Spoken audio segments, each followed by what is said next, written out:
Before diving into this fascinating case, it's important to know that you're about to meet one of the most famous detectives in literary history, Sherlock Holmes. Created by Sir Arthur Conan Doyle, Holmes is a master of deduction, capable of unraveling the most intricate mystery by noticing the smallest detail that others overlook. By his side is the ever-loyal Dr. John Watson, a physician and friend, who narrates these adventures with a human and emotional perspective. These stories are set in Victorian London, a city filled with fog, shadowy alleys, horse-drawn carriages, and hidden secrets. Imagine a mystery that begins with anonymous pearls, a father missing for 10 years, and a lost treasure from the Indian subcontinent, all wrapped in riverboat chases down the Thames and betrayals that span continent. In The Sign of the Four, you won't just witness Holmes's brilliant mind at work, you'll also see a more personal side of Dr. Watson as he experiences an unexpected romance with Mary Morstan. Prepare yourself for puzzles, twists, and that irresistible tension only a true Sherlock Holmes case can deliver. The heavy clouds above London drifted slowly across a pale, washed-out sky, casting long shadows over Baker Street. It was one of those damp, lingering afternoons in early March when the city seemed wrapped in layers of gray, and the air itself felt sluggish and reluctant to move. The scent of wet stone and coal smoke filtered in through the slightly cracked window of apartment 221B, mingling with the faint but constant smell of old books and pipe tobacco that always lingered in the corners of the room. Inside, Sherlock Holmes sat motionless in his high-backed chair near the window, his tall, lean frame draped in a dressing gown of dark velvet. The pale winter light touched his sharp features, highlighting the hollow of his cheeks and the cold precision of his gaze. His hands rested lightly on the arms of the chair, the long fingers curled slightly, as though they might spring into action at any moment.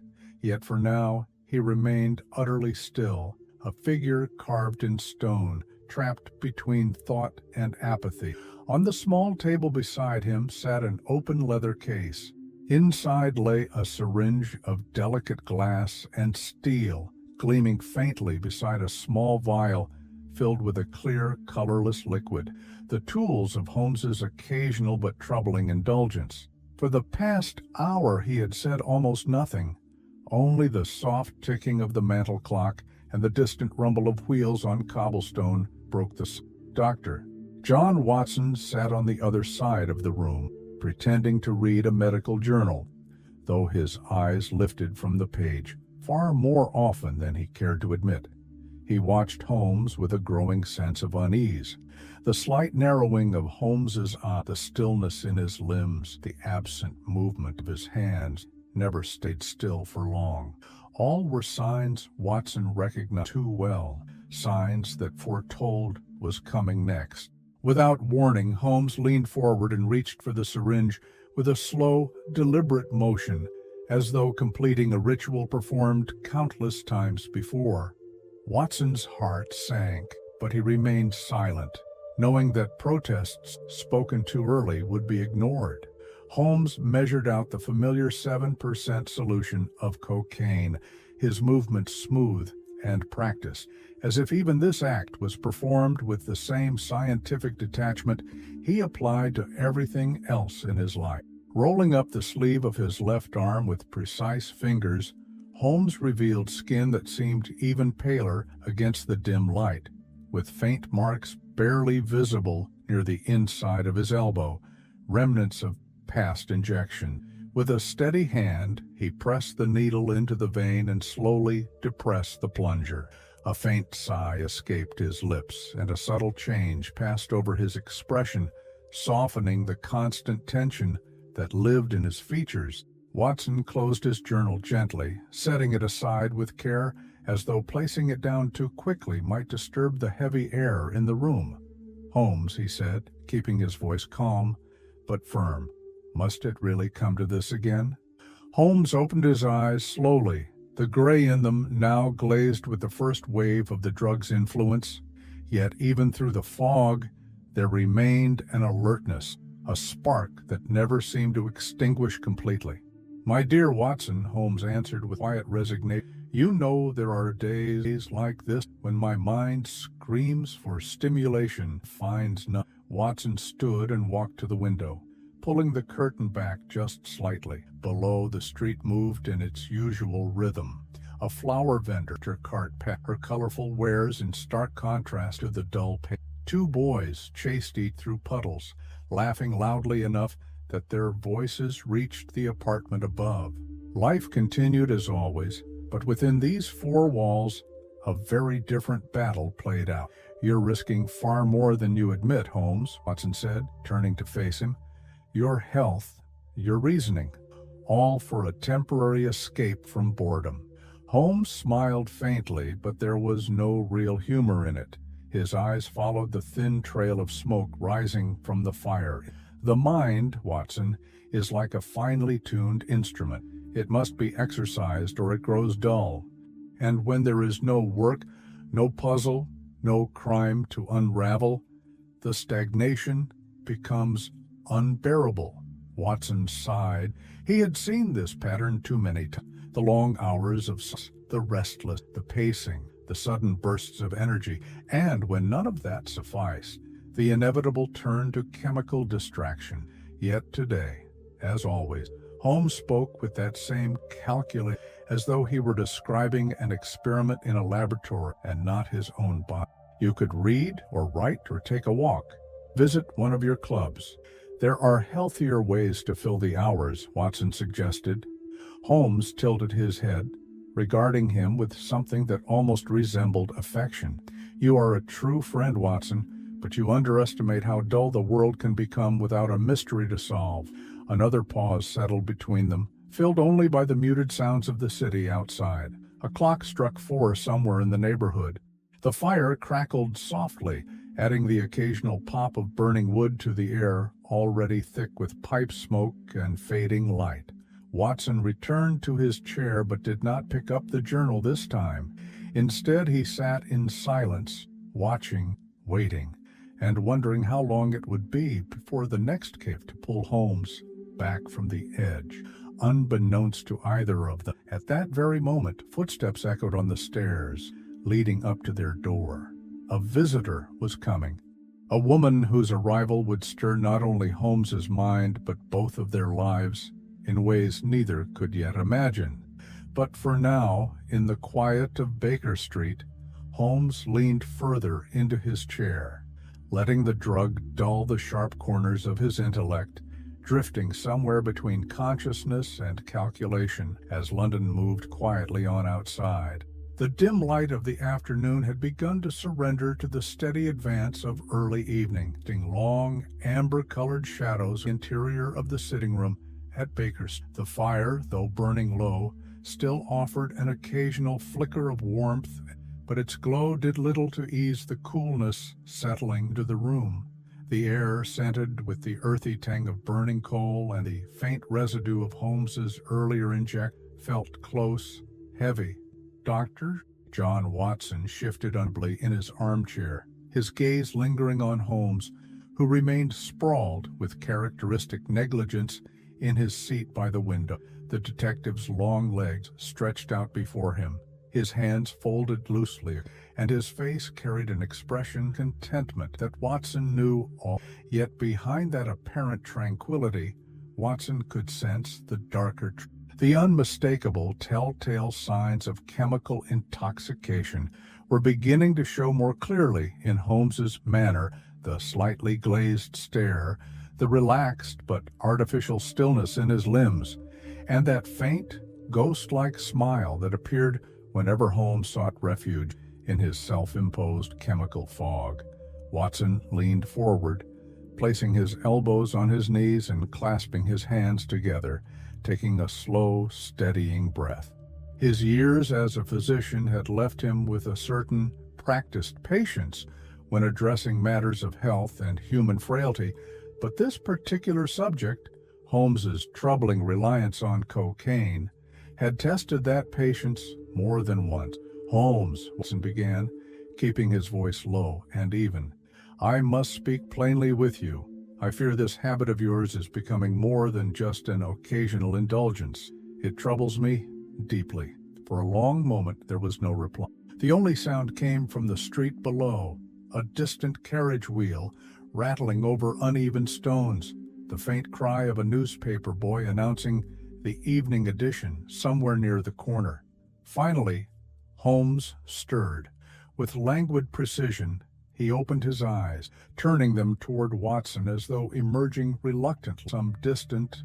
"My dear Watson," Holmes said in a tone of mild amusement, "you persist in these concerns of yours, as though my constitution were delicate, as though I had not already demonstrated that I remain perfectly functional and sharp despite this occasional remedy for ennui." Watson sat back slightly, crossing one leg over the other, but his expression remained firm. "I do not doubt your intellect, Holmes. I never have. But the body has limits, even yours. You may be able to ignore them for a time, but the consequences of repeated exposure to that, they are cumulative. They build quietly, day after day, until the damage is." Holmes allowed himself a thin smile, closing his eyes again, as though Watson's words were little more than background noise. The doctor watched him closely, noting the faint pallor of Holmes's skin, the unnatural stillness of his breathing. "It is not only your body I am concerned for," Watson continued. "It's your mind. You rely upon it for your livelihood, for your very identity, and yet you subject it to this tampering. Each injection dulls you, Holmes, whether you admit it or not. The sharpness I so often admire in you, it fades during these episodes." Holmes opened his eyes fully now, fixing Watson with a gaze that was momentarily sharper, clearer. "You exaggerate. I assure you, when the next case arrives, my faculties will return to their accustomed state with the same reliability as the rising sun." Watson let out a slow breath, resisting the urge to push harder. He had learned that direct confrontation often achieved little with Holmes, whose stubbornness matched his brilliance in equal measure. "Perhaps," Watson conceded, "but the next case may not arrive soon enough to spare you from yourself." Holmes gave a soft, dismissive laugh, standing now and moving across the room with his usual long, fluid stride, though Watson detected a slight hesitation in his step as the drug settled deeper into his. Reaching the fireplace, Holmes took up the poker, stirring the embers with more force than necessary, sending a flurry of sparks into the chimney. The sudden brightness cast fleeting highlights on the detective's sharp features. Restlessness now showed itself in the quick movements of Holmes's hand as he placed and paced the room with slow deliberation, trailing his fingers along the edge of the mantel, pausing only to examine an unopened letter left among other papers. Watson, watching with the clinical, noting the underlying was surface. Holmes might appear calm on the surface, but Watson could see the tension hiding beneath, the quiet, impatient hunger for mental engagement that no chemical could truly satisfy for long. Finally, Holmes turned, resting one shoulder against the wall beside the window, his arms crossed over his chest. His expression shifted, and for a brief moment, the playful defiance faded, replaced by something closer to vulnerability. "You are a good friend, Watt," his voice less steady than, "and I value your concern, though I am unlikely to. I am as I am, but know this. When the next puzzle knocks at our door, this will all fade behind, excepting the small olive within Holmes's. Let us hope that the city delivers us distraction soon." Both men fell silent again, each lost in his own thought. The fire crackled. The light outside continued to fade into dusk. Somewhere down the street, a dog barked once, then went quiet. What neither Holmes nor Watson could know was that at that very moment, footsteps climbed the stairs toward their door, steady, measured steps, belonging to a visitor who would soon bring with her a mystery that promised to stir Holmes from this dark state of restlessness and pull them both into a web of secrets, unanswered questions, and hidden danger. The knock on the door was only moments away. The atmosphere within 221B Baker Street remained thick and heavy, as though the very walls had absorbed the earlier tension between Holmes and Watson.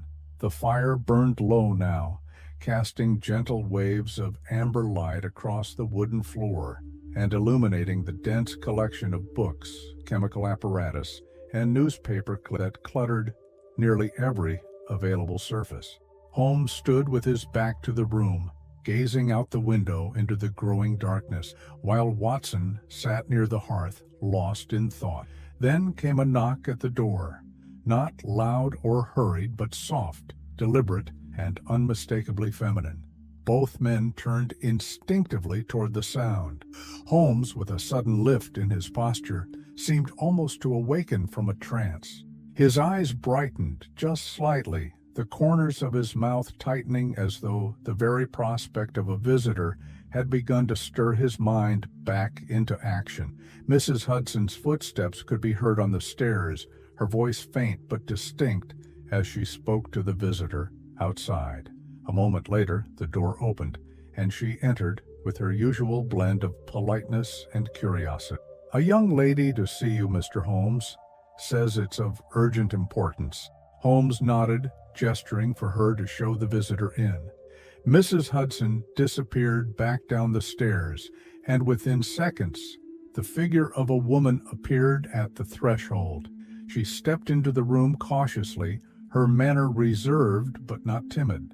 Her posture was upright, her chin held with quiet dignity, though her gloved hands clutched at each other nervously. She wore a simple but well-tailored dress of dark blue, suitable for the weather, but with none of the excessive decoration favored by women of more frivolous disposition.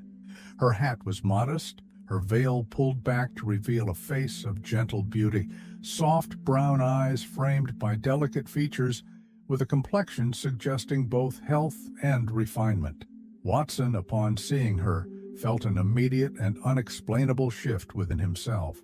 Something about her presence, the combination of vulnerability and quiet strength, captured his attention fully.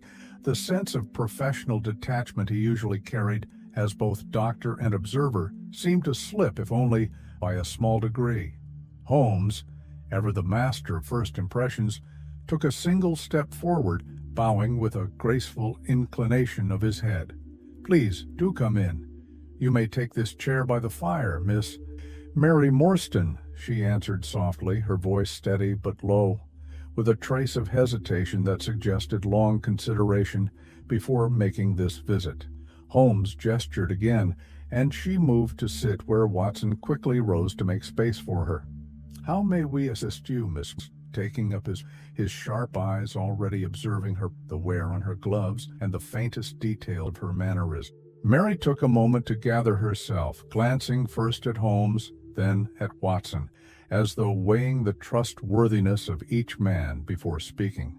"It has taken me some time to find the courage to come here," she began, her fingers tightening over each other in her lap. "But the matter weighs heavily on me, and I fear it may soon become something beyond my control." "Please take your time," Holmes said gently, though Watson noticed the faint glimmer of anticipation behind his friend's calm exterior. A new case, something to awaken Holmes from his intellectual stagnation. Miss Morstan inhaled slowly, steadying her breath. "10 years ago," she began, "my father, Captain Arthur Morstan, returned to England after many years of military service in India. At the time, he was staying at the Langham Hotel here in London. On the day we were to meet, he vanished without a trace. There was no warning, no note, nothing. He simply disappeared." Watson sat forward slightly, his medical instincts blending with his own growing curiosity. A missing persons case, already 10 years cold. And yet her voice carried a weight that suggested this was no ordinary family tragedy.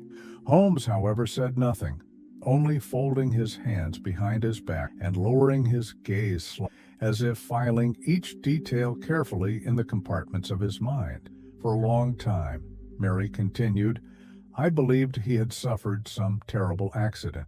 I contacted the authorities, made inquiries, placed notices, all without result. His fellow officers knew little, and no one at the hotel could provide any meaningful information. The matter was left unresolved. Her voice faltered for a moment. She pressed on. 6 years after, something strange began to happen. On the anniversary of his vanishing, I received a small box delivered anonymously to my residence. Inside was a single, large pearl, perfectly formed, with no note, no explanation, no sender. Watson's eyes widened slightly at this revelation.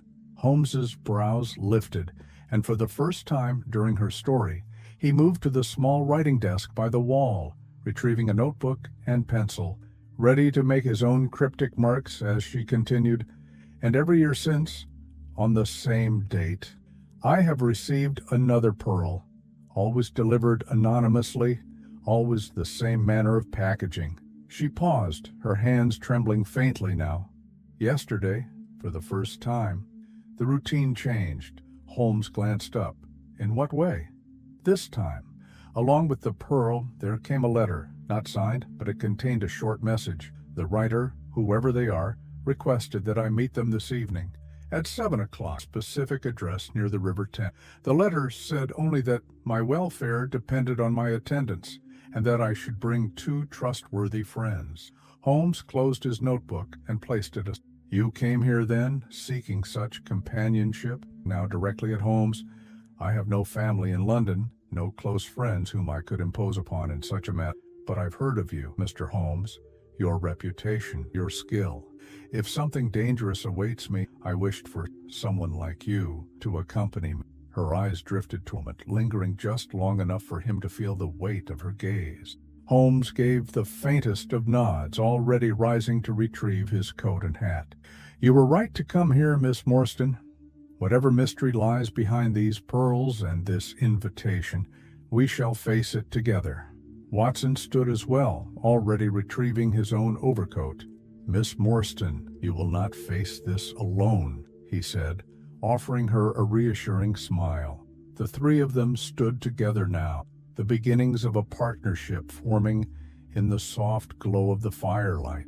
Outside, the sounds of London pressed closer, the distant clatter of hooves on cobblestone, the low call of a ship's horn from the Thames, and somewhere waiting for them was the first clue in a puzzle that would soon consume their every thought.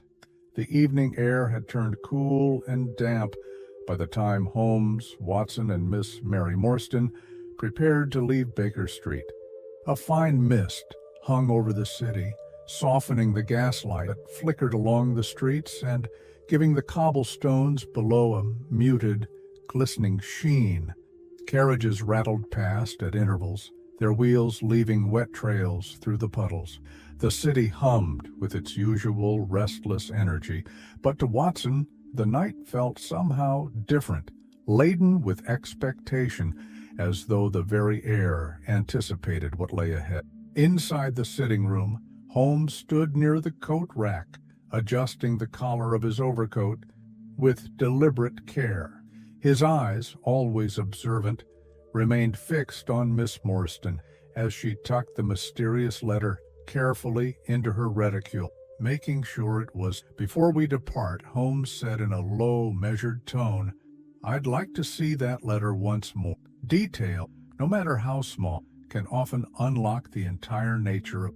Miss Morstan retrieved the folded paper and handed it to Holmes with both hands as though passing him something fragile and precious.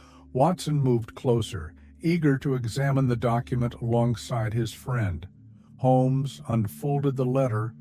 The paper was of cheap quality, already creased at several points from handling. The ink, though dark, showed slight bleeding at the edges, suggesting it had been written quickly, with a heavy hand and a common pen. Holmes studied the handwriting with narrowed eye, letting his gaze drift across each letter with the same precision he used when examining footprint in damp soil or the trajectory of a bullet hole in plastic. There was no signature, only the short, curious message written in large, angular script. If you value your future and seek justice, come at 7 o'clock this evening to the third pillar from the left, outside.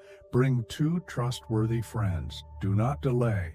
Holmes read the note aloud, each word dropping into the room with quiet weight. After finishing, he remained silent for a moment, holding the letter at different angles to catch the light, inspecting both. Cheap stationery, he murmured to him. Ink consistent with that sold at nearly any stationer along the Strand. The hand, interesting.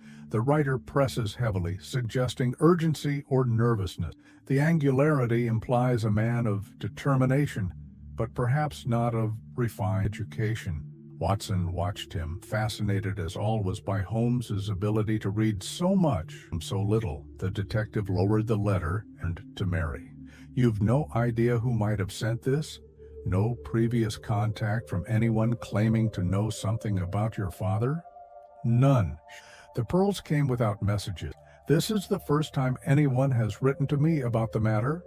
Holmes nodded thoughtfully, then moved toward the small corner cabinet where he kept a selection of personal items useful for such outings. He retrieved a revolver, inspected it quickly, and slipped it into his coat pocket with practice. I prefer to prepare for every possibility, almost as an afterthought. Catching Watson's glance, but offering no further explanation, Watson, feeling the familiar weight of his own service revolver at his side, adjusted his jacket. The decision to accompany Miss Morstan was not one he had questioned for a moment, but the presence of Holmes's weapon suggested this meeting might offer more than mere. Holmes turned back toward Mary, his expression softening just slightly. You are quite brave, Miss. Many in your position would have sought police assistance or chosen not to attend at all. Mary offered a faint smile, though her eyes remained troubled. I considered the police, but the note, its tone, it implied something personal, something that requires discretion, and truthfully, I feared they would treat it as nonsense. Holmes's gaze lingered on her for a second longer. Then, with sudden energy, he moved toward the door. We'll take a hansom cab, he said, leading the way down the stairs. The night outside had grown colder, with a thin layer of fog beginning to creep low along the street. The gas lamps lining Baker Street glowed softly through the haze, their light bending and shifting with every movement of air. Holmes hailed a cab with a sharp whistle, and within moments the 3 of them climbed inside. As the vehicle jolted forward, carrying them through the heart of London, Watson couldn't help but notice how Mary sat with her hands folded tight, her posture stiff. From time to time, she glanced out the small window, her expression unreadable. Holmes remained silent for most of the journey, his gaze fixed on nothing in particular. Holmes was processing, calculating, mentally dissecting every possible angle of the situation, even as the cab wheels rattled over the uneven stones. The city passed by them in slow, fragmented scenes. A newsboy selling late editions on a corner, a group of laborers unloading crates from a wagon, 2 gentlemen emerging from a public house engaged in quiet argument. The familiar smells of London, coal smoke, damp stone, and distant river air pressed in from every direction. Finally, the cab slowed and pulled up near the Lyceum Theater. The grand facade of the building loomed before them, its columns rising tall and against the fog-draped night. The sounds of horses, distant voices, and the low hum of street life filled the air, but Holmes's focus narrowed immediately. The third pillar from the left, he's stepping down from the cab and helping Miss Morstan out with an unexpected gentleness. Together, the 3 moved across the pavement. Holmes led the way, moving with the confident gait of someone who had studied the terrain before ever setting foot upon it. He reached the designated pillar and paused, scanning the surrounding area with practiced eyes. For a moment, nothing happened. The three of them stood there, their breath visible in the cold evening air, surrounded by the subtle noises of the city. Then, from the shadows near a narrow alley beside the theater, a figure emerged. A man, small in stature, thin and nervously dressed in a dark overcoat and hat, pulled low over his forehead. His movements were hurried, his gaze flickering left and right as though expecting to be followed. He approached with quick, almost hesitant steps, stopping just short of Holmes and the others. "Miss Morstan?" the man asked, his voice hushed, barely above a whisper. She nodded, her composure steady despite the palpable tension. The man's eyes darted around again, lingering on Holmes and Watson before returning to her. "If you please, miss, I've been instructed to escort you and your friends to the one who sent the letter. There's a carriage waiting." He gestured toward a dark, hansom cab parked a little way down the street. The driver sat rigid on the bench, holding the reins, his face obscured by the brim of his hat. Holmes exchanged a brief glance with Watson, one that conveyed both caution and agreement. "Lead the way." And with that, he followed the stranger toward the waiting cab, stepping deeper into the mystery that had, at last, begun to unfold. The chill of the London night deepened as Holmes, Watson, and Miss Morstan climbed into the waiting hansom. The door closed with a soft but definitive click, and at once the driver gave a quick flick of the reins. The horse surged forward with practiced ease, and the wheels of the cab began their rhythmic over the uneven cobble. Inside, the small, enclosed little comfort. The single lamp fixed at the front of the cab threw only a weak yellow light through the fogged window, illuminating the three passengers in uneven. Holmes sat opposite Miss Morstan, his sharp gaze directed toward the thin stranger who had now taken a seat beside the driver, keeping his back to them as though unwilling to meet their eyes again. Watson positioned himself beside Mary, instinctively maintaining a protective that he hadn't consciously chosen but felt natural. The cab moved quickly through the labyrinth of London's narrow streets. At each turn, Holmes leaned slightly, tilting his head like a hunting dog, catching the scent of something new. Occasionally, he pressed his face near the window, observing street signs, shop fronts, and landmarks, mentally calculating their direction. Watson knew that even as the rest of them sat in relative ignorance of their destination, Holmes was already mapping the route with precise act. Miss Morstan, despite the strange circumstances and the uncertainty of their journey, remained remarkably composed. Her gloved hands rested gently in her lap, but Watson could see the slight tremor at the edge of her fingertip. The tension that settled around her shoulders betrayed the calmness. Still, she held herself with dignity, staring ahead with quiet determination. Holmes broke the silence first. "I find our guide's manner interesting," he said, speaking low so only Watson and Mary could hear. "Nervous, evasive, certainly, and yet obedient to the instructions given to him." Watson glanced out the small window, catching sight of the man's stiff posture atop the cab. The driver, too, showed no interest in conversation, focusing solely on navigating the winding streets. For several long minutes, the only sounds were the muffled beat of the horse's hooves and the occasional shout from a street vendor in the distance. They passed over the bridge at Blackfriars, the faint mist rising from the Thames below, wrapping the cab in a blanket of cold air. Streetlights blurred into glowing orbs behind the fog, their outlines melting into the night. Finally, the cab slowed as they entered a quieter, more residential part of the city. Rows of modest townhouses lined the street, their windows mostly dark. The cab came to a halt outside a narrow two-story building with a small iron gate and a poorly lit entrance. Their guide dismounted swiftly and opened the cab door, gesturing toward the house with a slight bow. "This is the address, miss. Your host waits inside." Holmes stepped out first, scanning the surroundings with keen interest. Watson followed, assisting Miss Morstan as she descended carefully onto the pavement. The three of them stood side by side for a brief moment, looking up at the building. It stood unremarkable compared to its neighbors, its faded brickwork and neglected front garden, suggesting years of disuse or disinterest from its occupant. Holmes glanced once more at their guide, noting how the man kept his gaze lowered, his hands twisting nervously in the folds of his coat.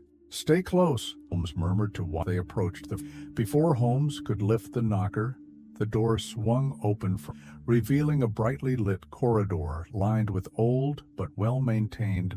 At the far end stood a man unlike any Watson had yet encountered. The figure was slight of build with delicate feet and a sharp nose. His skin appeared almost unnaturally pale and his eyes, large and watery, darted between them with a strange mix of curiosity and anxiety. He wore a velvet smoking jacket, carefully tailored but clearly chosen for comfort rather than appearance, and around his neck hung a long silk scarf that seemed both decorative and perhaps habitual, worn like armor against imagined drafts or unseen illnesses. "Welcome indeed," said, clasping his hands together nervously. "Please, do come in." Holmes stepped forward first, offering a slight bow of acknowledgement. "Mr. Thaddeus Sholto," the man answered quickly, his voice light and tremulous. Holmes inclined his head again, moving into the house with Watson and Miss Morstan close behind. The interior of the house surprised Watson. Despite the worn appearance of the exterior, the rooms were filled with curiosities, small statues from India, brass ornaments, shelves lined with books on Eastern philosophy, and walls covered with faded tapestries and paintings of tropical landscapes. The air inside carried a mixture of sandalwood and some sharper medicinal scent that Watson could not immediately place. "Please, sit, Thaddeus urged, gesturing toward a low arrangement of chairs surrounding a circular table cluttered with papers and teacups, though it appeared no tea had been poured for quite some time. Watson helped Miss Morstan into a chair, taking a seat himself beside her. Holmes remained standing, his gaze moving slowly across the room, cataloging every object, every oddity. Thaddeus clasped and unclasped his hands repeatedly, pausing only to dab his forehead with a silk handkerchief. I imagine you must wonder why I summoned you," he began, his voice faltering as he spoke. Holmes remained silent, allowing the man to collect his thoughts. "I assure you, Miss Morstan, my intentions are sincere and just. For years, this matter has weighed on me. I have long debated how to make amends, how to bring justice to you, to offer what rightfully belongs to you." Miss Morstan sat forward slightly, her expression gentle but focused. "What do you mean, Mr. Sholto?" she asked, her voice steady, despite the tension building in the room. Thaddeus hesitated, swallowing hard before answering. "It concerns your late father, and a treasure hidden for many years." At these words, Watson felt Holmes straighten where he stood. The air seemed to grow denser, the weight of unspoken revelations pressing down on them all. Holmes finally spoke, his voice calm but edged with anticipation. "I believe, Mr. Sholto, that you and I have much to discuss." And with that, the first real chapter of this unfolding mystery began. The soft click of the door closing behind them seemed to seal the trio inside a world entirely separate from the London they had left moments before. The street noise, the rolling wheels of carriages, even the faint foghorn from the Thames, all of it vanished as though muffled by heavy walls and thicker air. The interior of Thaddeus Sholto's house stood in strange contrast to the weary brick facade that fronted the street.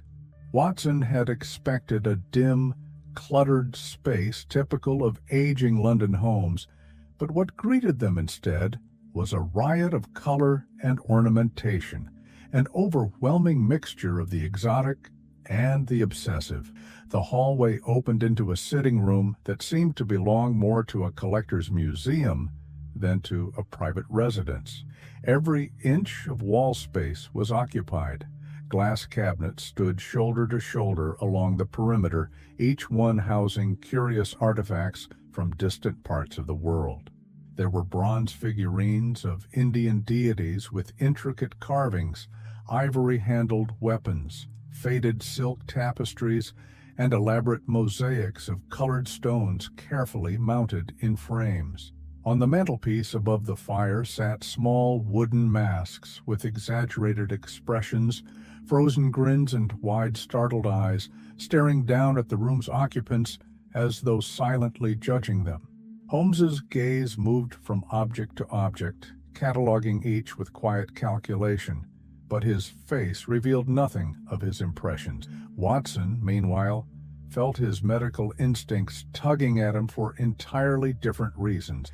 Despite the room's obvious signs of wealth and cultural fascination, there was a layer of neglect just beneath the surface. Dust had settled unevenly across the corners of the glass cabinets. The air, though perfumed faintly with incense, carried the underlying tang of something less pleasant. Perhaps mildew, perhaps the lingering odor of medicines. And then, of course, there was Thaddeus Sholto himself. Their host remained standing near the hearth, his thin frame held stiff with nervous energy. His skin was pale, nearly translucent in the gaslight, and a thin layer of perspiration clung to his temples despite the cool air inside. The dark circles beneath his eyes spoke of many sleepless, and his long, delicate fingers moved continuously, rubbing against each other, adjusting the folds of his silk scarf or nervously straightening a small stack of books nearby. Holmes remained quiet for a time, letting Thaddeus's own discomfort fill the space between them. Finally, with a subtle clearing of his throat, Holmes stepped forward. "Mr. Sholto, I take it that the urgency of your invitation to Miss Morstan reflects something pressing, something that could not wait another day." Thaddeus nodded quickly, dropping into a nearby chair with a nervous sigh. Yes, indeed, Mr. Holmes. The weight of this matter has grown intolerable, and recent developments have, accelerated my need to act. Holmes folded his arms, his eyes never leaving their host. "Go on." Thaddeus dabbed at his forehead with his handkerchief before speaking. "It all begins with my late father, Major John Sholto." The mention of the name seemed to steal the air from the room for just a second. Miss Morstan sat straighter in her chair, her gloved hands ring stiffly. "You knew my father?" Voice steady but edged by urgency. "Indeed, miss. My father and your father, Captain Arthur Morstan, were acquaintances of long standing. Both had served in India during their military years." Thaddeus paused, swallowing hard as though the words stuck in his. "When Captain Morstan returned to London 10 years ago, he came to visit my father at our old family home, the Pondicherry Lodge, in Norwood. That was the last evening anyone saw him alive." Watson felt a subtle chill. Holmes, still standing, carefully. "And on that night, what happened?" Thaddeus wrung his hands together, his gaze falling to the I was not present. I only know what my father told me after. According to him, there was a disagreement between them. The details of that disagreement, my father never shared them fully. But here, Thaddeus paused again, rising from his seat as though unable to remain still. He walked to the mantel, then back to his chair, then stood again. "Miss Morstan, your father died at our home." A sharp intake of breath escaped Mary before she. Watson immediately leaned forward, placing a steadying hand on her arm, but she remained composed. Her voice came out, barely above a whisper, but clear enough. And no one thought. Thaddeus's face turned a shade paler. I know how it sounds. Believe me, Miss Morstan, I've struggled with the guilt of that night for years. My father," he panicked. "He was not a cruel man, but he was secretive. driven by fears, perhaps even paranoia. Holmes raised a single eyebrow. Fears of what, exactly? Thaddeus turned toward him, lowering his voice. Of being accused, of being blamed for the death. He claimed Captain Morstan had suffered a sudden heart attack, completely unexpected. But the timing, the circumstances, it all frightened him. He believed the authorities would suspect foul play. And so, he concealed the death? Holmes asked, though the question sounded more like a statement. Thaddeus nodded miserably. Yes, the body was disposed of quietly. A heavy silence filled the room. Watson felt a tightening in his chest at the thought of such dishonor toward a man's final moments, left alone and hidden in death. For Holmes's tone remained steady. And the pearls? The annual gifts? Thaddeus dabbed his forehead again, speaking quickly now, as though eager to confess everything at once. After my father's death, which occurred a few years later, I discovered among his papers an unsigned letter. In it, there was mention of guilt, of injustice. The pearls, they were my attempt to make some small amends, anonymously, without revealing everything until I found the courage to tell you. Holmes's expression darkened, but he said nothing further. Thaddeus took a deep breath, glancing between all three of them. But that is not the end of it. There is more, much more. His voice dropped lower, trembling now with genuine fear. You see, only days ago, my brother Bartholomew and I, we found it, the thing that has haunted this family for years. Holmes stepped forward slightly. The treasure. Thaddeus nodded slowly, confirming the word with a small, frightened gesture. Yes, the Agra treasure. The room seemed to shrink with the weight of that. Watson felt the hair at the back of his neck rise as he exchanged a quick glance with Holmes, who remained unreadable as ever, though Watson could sense the detective's mind accelerating behind those steady gray eyes. And tomorrow, Thaddeus continued, barely able to control the tremor in his voice, I had planned to divide it, to give Miss Morstan her rightful share. But something has happened, something terrible. Holmes raised a hand. One thing at a time, Miss Joe. For now, let us focus on what is immediately in front of us. With that, Holmes crossed the room and seated himself, ready to hear the next chapter in this increasingly dark and complicated tale. The fire crackled softly in the hearth, casting dancing shadows across the curious relics and artifacts that lined the walls of Thaddeus Sholto's sitting room. Despite the room's attempt at comfort, the air remained thick with tension. Watson could sense the unease growing in every corner, as though the very objects that filled the space had borne silent witness to the secrets now beginning to. Holmes sat perfectly still, one leg crossed over the other, his long fingers steepled beneath his chin. His gaze remained fixed on Thaddeus Sholto, who stood near the window, his back turned, staring out into the fog-draped street, though contemplating whether to continue.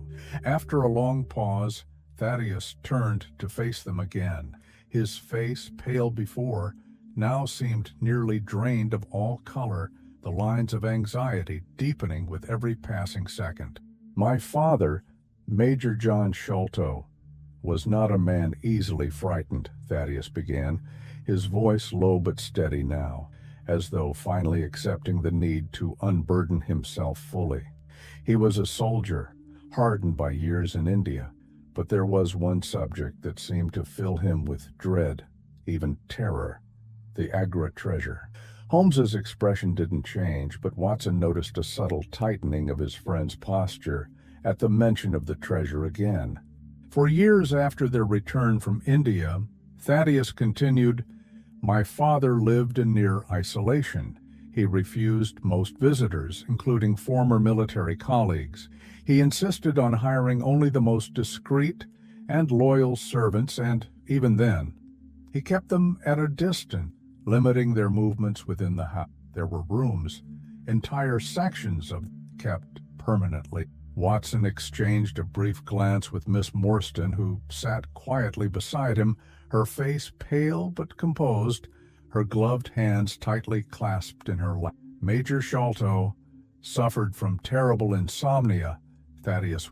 He would pace for hours during the night, muttering to. Sometimes he would sit in the dark near the windows, staring out for long periods, as though expecting something or someone to come for him. And yet, Holmes interjected, but edged with curiosity, this behavior was not present before their return from India? No, that it began only after they arrived back in England, after the treasure was in his possession. Holmes leaned forward. Tell me, Mr. When did your father first come into possession of this so-called Agra treasure? Thaddeus hesitated, lowering his. Before my father left India for good, he was stationed in Agra during the time of the mutiny. It was there, under circumstances I still do not fully understand, that he and Captain Morstan came into possession of a great fortune in jewels and gold, a treasure that had belonged to others. His voice faltered, but he pressed on. They smuggled the treasure back to England, but only after making certain arrangements. I do not know the full details. My father kept that part of the story to himself. What I do know is that the treasure became both a blessing and a curse. Holmes's eyes narrowed. A curse? Thaddeus nodded, moving to the mantel and nervously rearranging a small porcelain figurine before continuing. Yes, in the sense that from the day he returned, my father lived in fear. He believed he was being watched, followed. There were times when he claimed to see figures lurking outside the house late at night. He spoke often of retribution, that someone, or several people, might come to reclaim what was taken.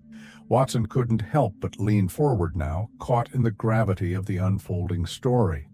And Captain Morstan? Watson asked. Was he also afraid?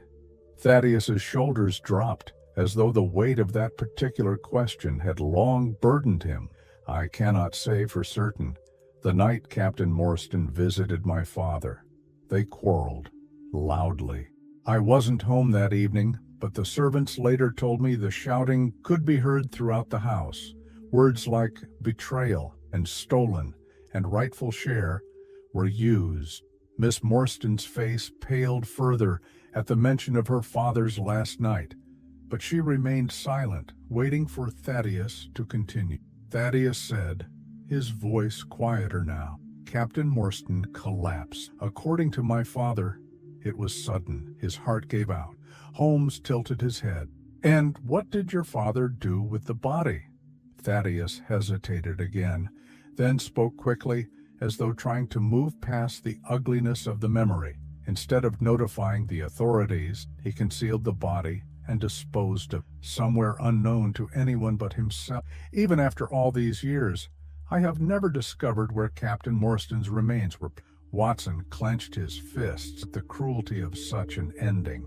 To die unexpectedly was tragic enough, but to be hidden, discarded, like an inconvenience, was unforgivable.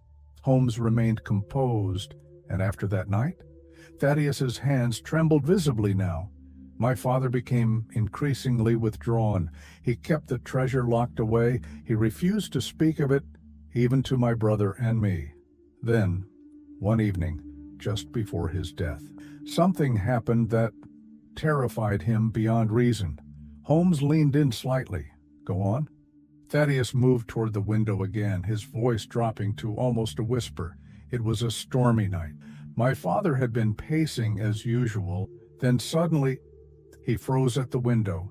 The servants said they heard him cry out, "They're here! They found me!" Moments later, he suffered a fatal heart attack. Watson felt a cold sensation crawl up his spine. And did anyone see what or who he was referring to? No. By the time the servants reached the room, no one was there. But the window, it was open, and the night air had blown the curtains inward. Holmes remained still for a long moment, processing everything. Then, With quiet certainty, he spoke. "And since your father's death, you and your brother have had possession of the treasure? We had suspected its existence, but its exact location remained hidden until only a few days ago." Holmes's gaze sharpened. "And now that you've found it, trouble has begun again?" Thaddeus gave a slow, fearful nod. "Yes, that, Holmes, is why I sought your help. The shadow that haunted my father has reached." Holmes stood, adjusting his coat, and glanced toward Miss Morstan and Watson. "Then it seems we are in the thick of something far deeper than a simple inheritance dispute."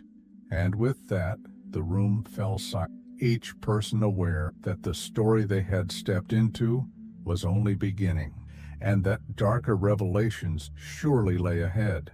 The room grew quieter still as Thaddeus Sholto stood near the window, his pale hands trembling at his. The weight of years of secrecy and fear seemed to rest heavily on his narrow shoulders. Holmes remained by the fireplace, his sharp gaze fixed on Thaddeus, as though measuring every breath, every flicker of doubt that crossed the man's anxious. Watson felt the atmosphere inside the room grow denser, as though the walls themselves were absorbing the gravity of the confession that hovered in the air. Miss Morstan sat upright and composed, but Watson noticed the faint tightening, the slight tremor in her fingers resting on her. Self-control was admirable, but the emotional strain was clearly beginning to take its toll. Holmes finally broke the long silence, his voice low but cutting through the tension like the blade of a scalpel. "You've told us how your father concealed Captain Morstan's death and how his own fears consumed him in the years that followed. But there is more. There is always more. Tell us about the night your father died. Spare no." Thaddeus closed his eyes for a brief moment, as though steadying himself against memories he would rather forget. Then, moving toward a small writing desk in the corner, he retrieved a worn, leather-bound journal and held it to his chest as he began to.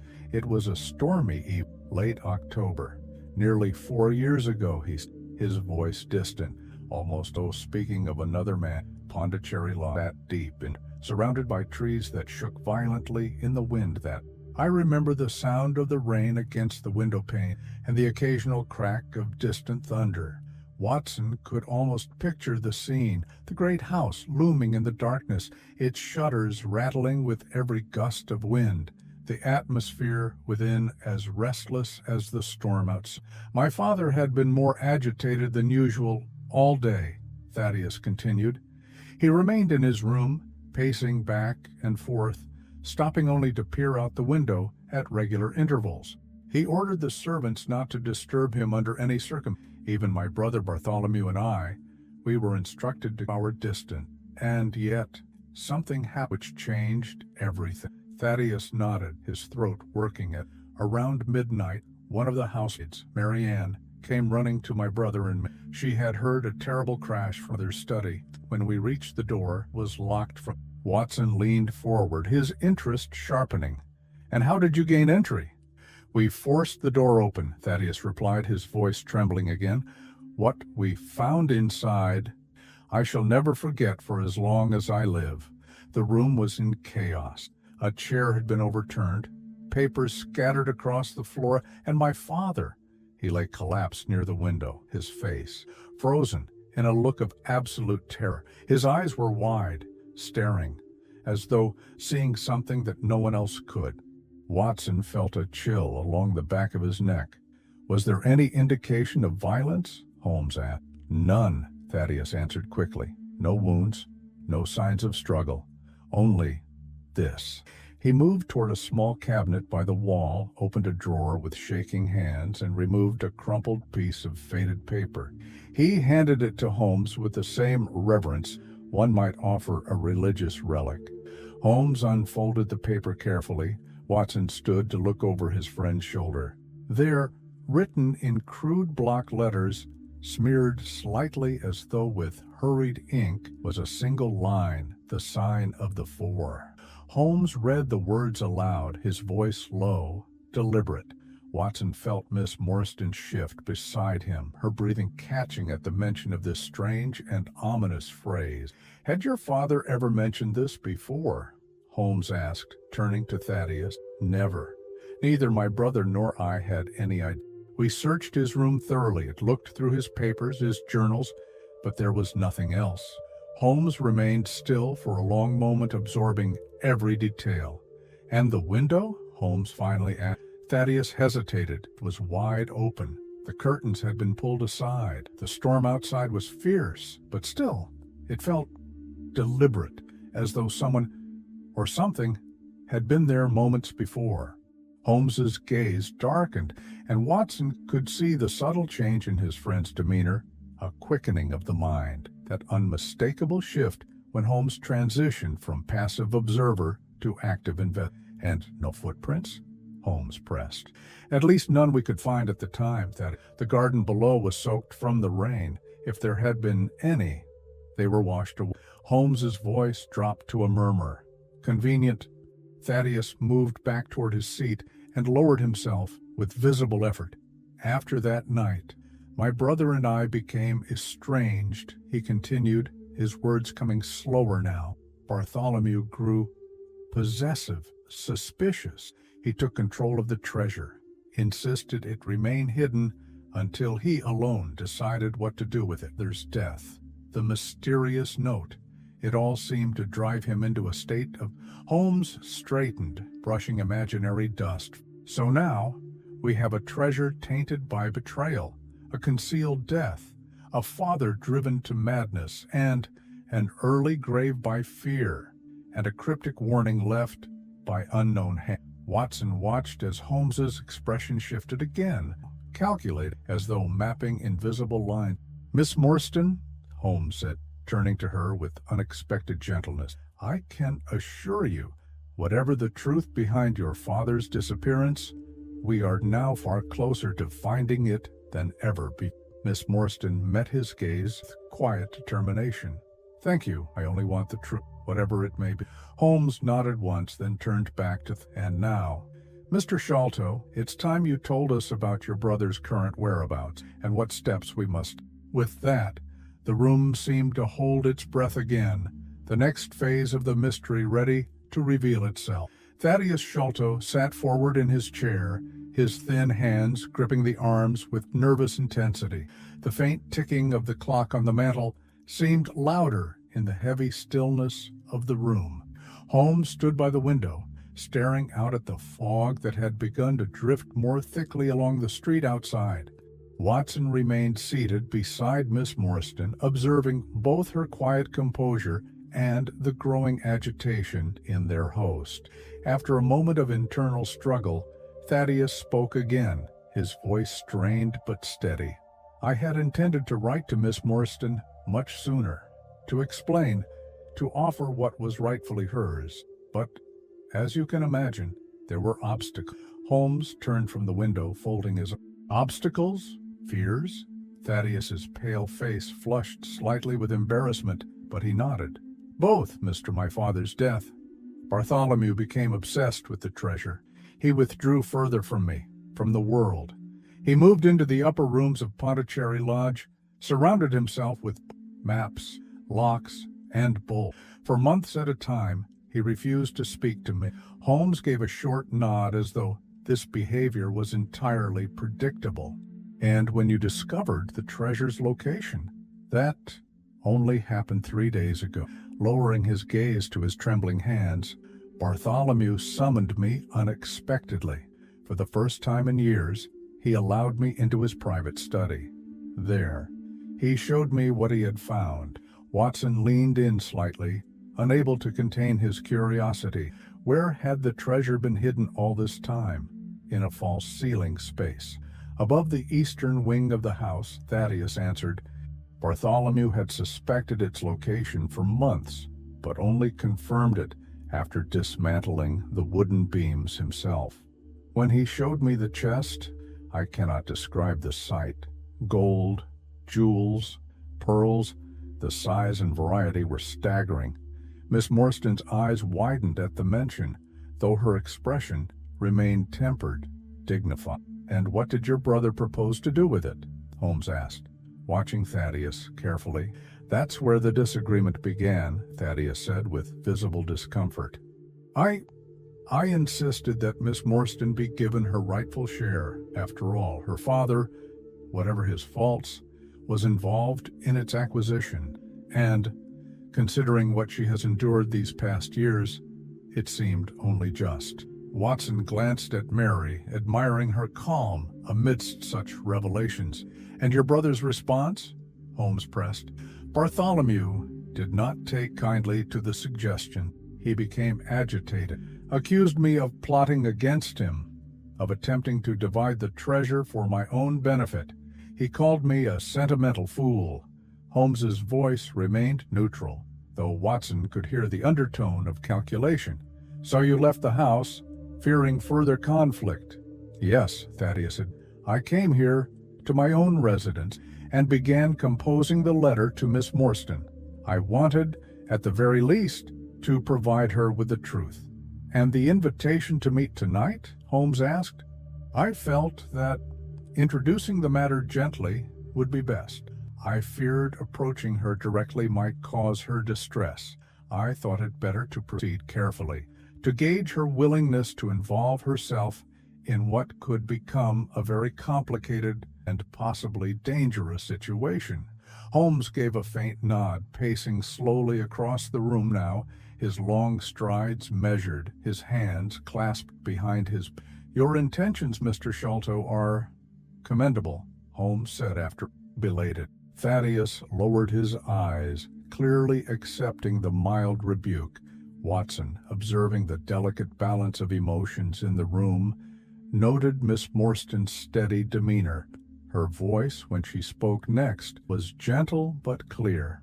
"Mr. Sholto, I thank you for your honesty.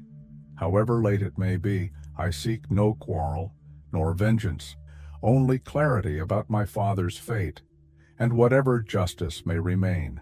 Holmes stopped pacing and turned toward them. "There is no time to waste," he said, his tone shifting now toward decisive action. "We must go to Pondicherry Lodge. Tonight." Thaddeus startled at "Tonight?" Holmes nodded, his gaze sharp. "If your brother guards this treasure with the same paranoia your father displayed, then every moment we delay increases the chance that new complications may arise. And if I'm not mistaken, complications are already." Watson rose to his feet, retrieving his coat. Miss Morstan stood as well, straightening her gloves with slow, careful movements. Thaddeus hesitated. "But what if Bartholomew refuses to receive us?" Holmes moved toward the door, already reaching for his hat and cane.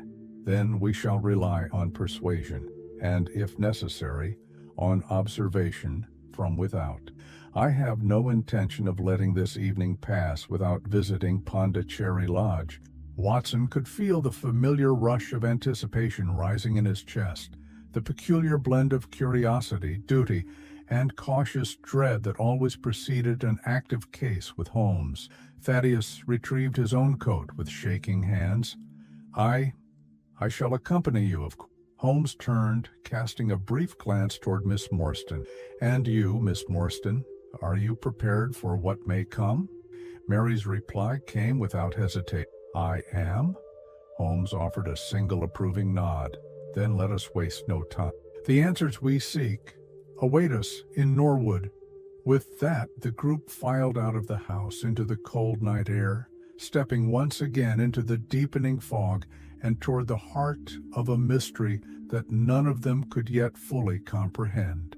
The hansom cab rattled and jolted over the uneven streets as it carried Holmes, Watson, Miss Morstan, and Thaddeus Sholto southward toward Norwood. The air grew colder as they left the crowded heart of London behind. Fog pressed heavily against the glass windows, swirling in pale gray sheets across the open fields and winding lanes that marked the city's outskirts. Inside the cab, silence settled over. Thaddeus sat nearest the door, clutching his scarf tightly around his thin neck, his nervous glances darting toward the window every few seconds as though expecting some unseen threat from the mist. Watson sat opposite him, ever watchful of Miss Morstan, who sat beside him with remarkable composure despite the uncertainty of the night's journey. Holmes remained still, his long frame stretched along the bench seat, his sharp profile silhouetted against the faint glow of distant street lamp. Though his body appeared relaxed, Watson knew better.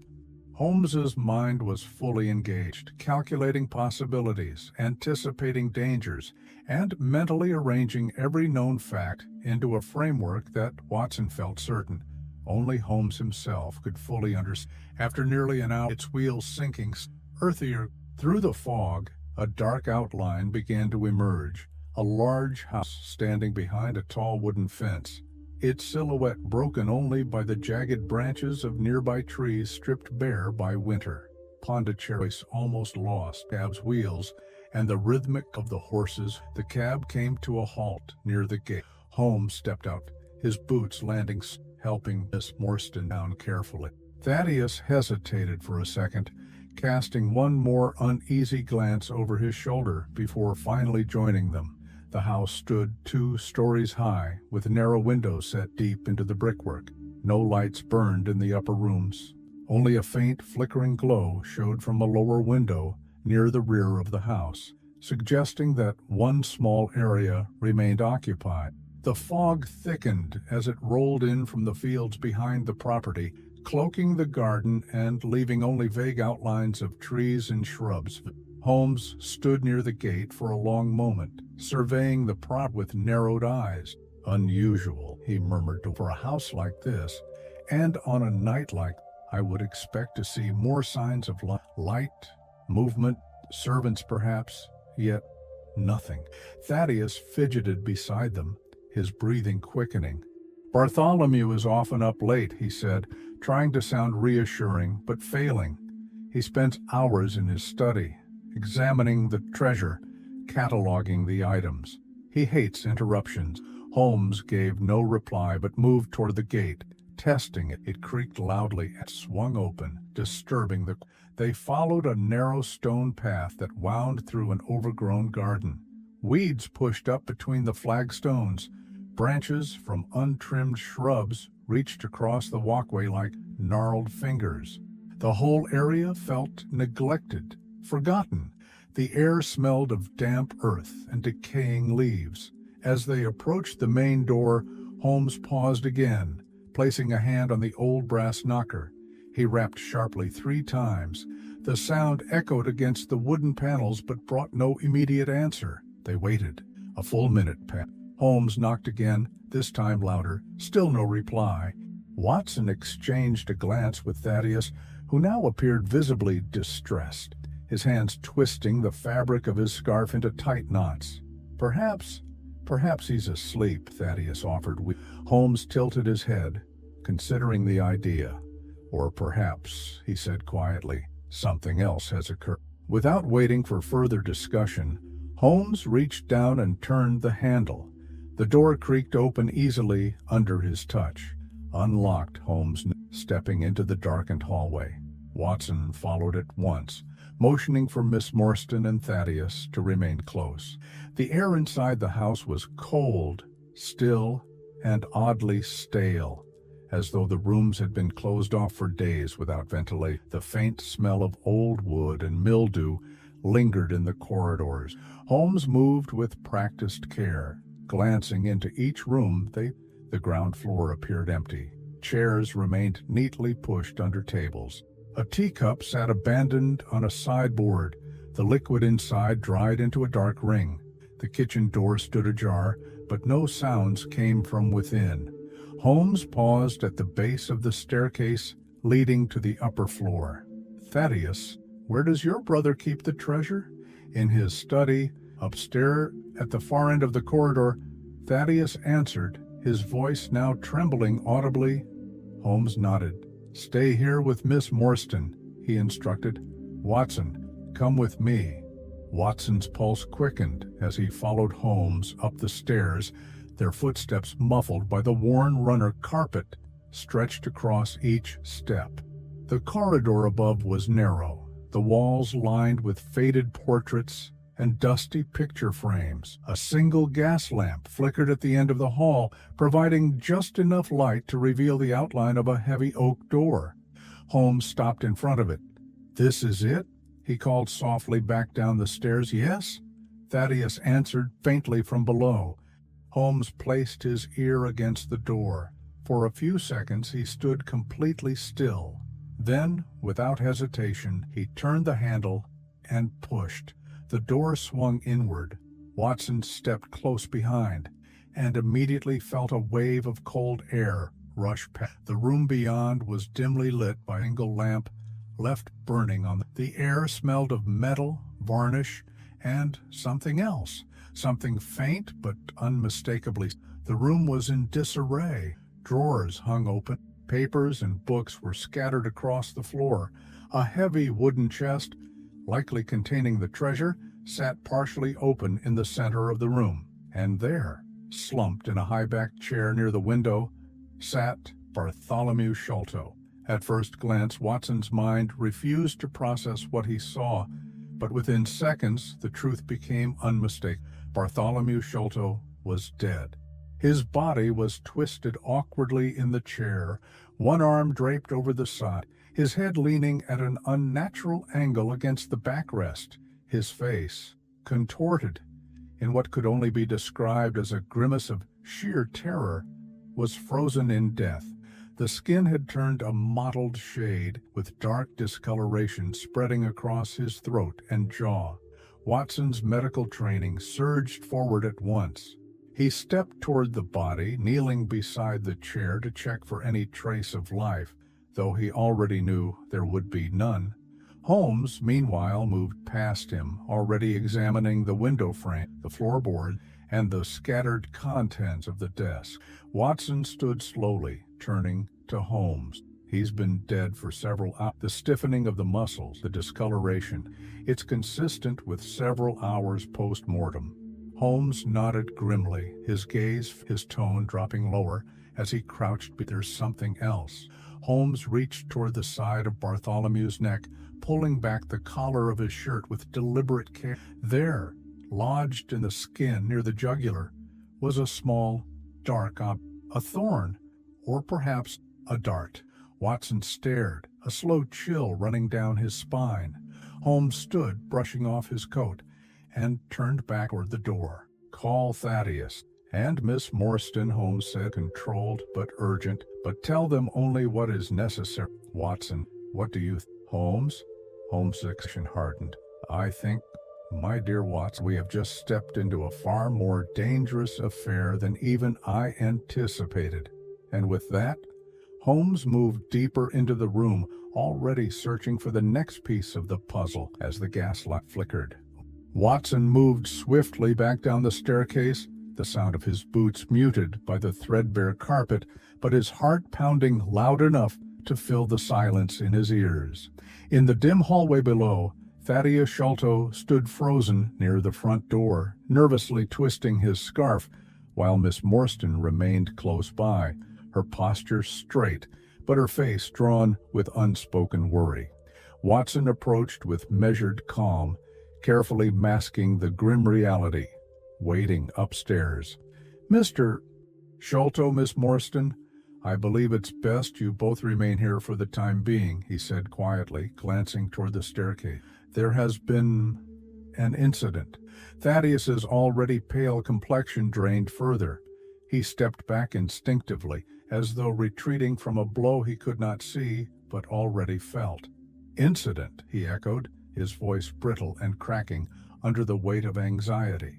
Holmes's voice, calling from the top of the stairs, cut through the air before Watson could respond. "Watson, I'll need you back up here. Bring my case of instruments from the hall table."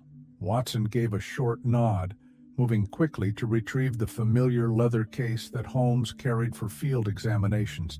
He climbed the stairs again, feeling the unease growing with every step. Holmes stood in the doorway of Bartholomew's study, his tall figure framed against the lamplight. The detective's face was composed but tight with focus. His eyes narrowed as they moved from the body to the scattered contents of the room. Watson entered. placing the instrument case on the small desk beside the chair where Bartholomew Sholto still sat in grotesque silence. Holmes knelt by the body once more, reaching into the case for a small magnifying. With delicate precision, he examined the area around the small dark dart embedded in the victim's. "Observe this, Watson," Holmes said softly, indicating the entry point of the dart. "The skin shows signs of immediate vascular collapse, suggestive of an extremely potent toxin. Note the rapid discoloration, the rigidity, far too advanced for the estimated time of death without chemical influence." Watson nodded grimly. He had seen the effects of exotic poisons during his military service, but this particular presentation was disturbing even to him. Some neurotoxic agent, likely of Eastern origin. Holmes's attention shifted quickly to the floor beneath the window. There, faint and almost invisible to the untrained eye, lay a thin trail of smudges leading from the open window to the base of the. Holmes followed with slow, deliberate, crouching low to examine them more closely. "You see, Watson," he said, tapping lightly on the floorboard with the handle of his magnifying. Watson stepped closer. "Footprints?" narrowing his eye. Holmes nodded. "Two distinct sets. One, from a boot of average size, worn at the heel. The other, barefoot. The toes, wide, splayed, small, but distinct. The angle and spacing suggest remarkable agility. Possibly a climber, or someone accustomed to moving quietly over unstable surfaces." Watson's gaze shifted to the open window, where the damp night air spilled into the room, carrying with it the faint smell of creosote and river water. Holmes stood again, moving to the sill. "Marks on the window frame," he observed aloud. "Rope friction. There's our method of entry and exit." A sudden exclamation from below startled them both. Thaddeus's voice floated up the stairs, high-pitched with panic. "Holmes! Dr. Watson! Someone's out here!"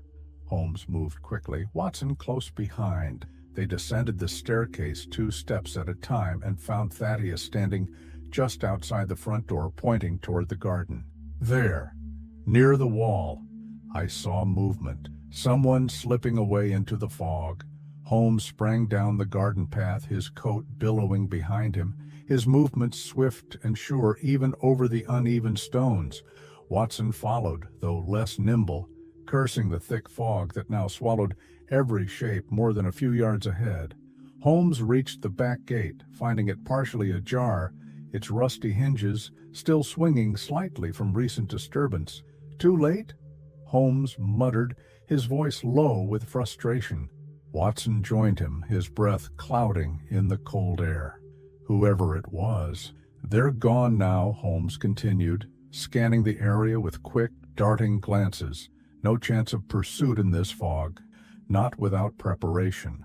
They returned to the house to find Miss Morstan waiting anxiously in the hallway. Watson moved to reassure her. "No harm done, Miss Morstan," he said gently, "but the situation is more serious than we first thought." Holmes removed his gloves, placing them carefully on a side before addressing, "We have, as you may have gathered, discovered your brother's body, Mr. Sholto, murdered, likely by a fast-acting poison delivered via that small dart." Thaddeus's knees buckled, and Watson caught him by the arm, guiding him to a nearby chair. Holmes continued without. "The room shows signs of forced entry and search. 2 men, one of them barefoot. They escaped via the window using a rope, perhaps lowered from the roof or secured above." Miss Morstan brought a hand to her mouth, her composure beginning to crack. "Are we in danger?" Holmes' gaze softened. "I cannot guarantee otherwise, Miss Morstan, but I assure you, with Watson and me by your side, I'll proceed with caution. The first step is to notify the police." Watson nodded in agreement. "I'll see to it at once." Holmes's tone sharpened again, returning to full command. "And while they're on their way, I'll complete a thorough examination of the premises. There are answers here, hidden among the confusion. We need only know where to look." With that, Holmes disappeared back up the stairs, his footsteps receding as he returned to the scene of the crime. Watson remained below, keeping watch over both Miss Morstan and Thaddeus, his mind already racing with possibilities, and with the growing realization that this case was far more sinister and dangerous than any of them had. Holmes stood once again in the center of Bartholomew Sholto's study, his tall frame silhouetted against the weak glow of the solitary gas lamp that flickered near the desk. The air in the room was thick, part dust, part chemical residue, and part the lingering scent of something less easily defined, something metallic and faintly organic, the smell of fear, of sudden death, and of secrets long buried but now violently Watson joined him, carrying a fresh lamp to cast broader light as the cluttered room. The details that had been hidden in shadow only moments before now emerged with startling clarity. The scattered papers, the overturned chair, the heavy iron-bound chest that sat open on the floor, its velvet-lined interior empty but for a few stray pearls and a broken gold. Holmes moved with calculated slowness, like a predator tracking elusive prey. His gray eyes scanned every surface, every corner, every possible point of entry or exit. Without a word, he dropped to one knee beside the window frame, examining the grooves and scratches on the painted wood with the same attention to detail that a jeweler might give to a diamond. Watson, observing closely, knew better than to interrupt. He had seen Holmes in this state before, a trance-like condition where external conversation became unwelcome noise, where the detective's senses narrowed down to pure observation, deduction. Holmes pulled from his pocket a small magnifying lens with a brass handle, holding it close to the windowsill. The thin beam of the lamp caught the faintest smudge along the paint, a trace of oily residue just beside the latch. Fresh creosote. Holmes murmured to himself, then louder, so Watson could hear. Applied within the last few hours, judging by the moisture still present, no doubt transferred from the rope used in the... He stood brushing dust from his trousers and crossed to the wooden floorboards near the desk. There, he knelt again, running his fingertips lightly along the gaps between the planks. Watson, bring the lamp close. Watson, holding the light steady as Holmes examined a narrow strip of dark discoloration leading from the chair to the window. See here, Holmes said, pointing to the faint track, a thin trail, likely left by a wet foot, bare, small in size, toes wide apart. Watson followed the line with his, tracing the path from the chair to the... A barefooted intruder, Holmes continued almost to himself, small but agile, someone accustomed to moving silently, climbing perhaps, and this... He indicated the dart still embedded in Bartholomew Sholto's neck, an exotic weapon, foreign origin, unmistakably poisoned. Watson nodded grimly.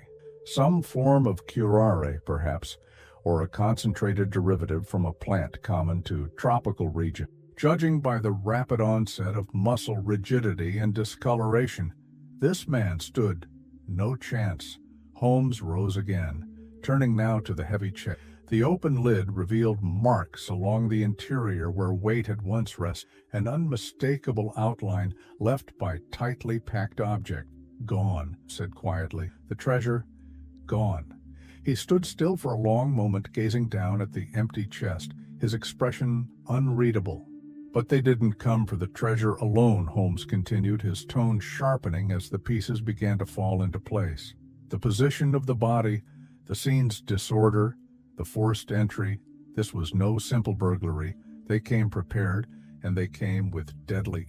Watson moved to the bookshelf nearby, noticing a series of thick volumes now lying haphazardly across the floor. Holmes, look at this. Holmes turned, striding over to where Watson stood. Together they examined the disturbed books. Several volumes on Eastern art and military campaigns lay scattered across the rug. But Watson's eyes settled on one particularly unusual find, a slender bamboo blowpipe hidden behind the row of books nearly invisible until now.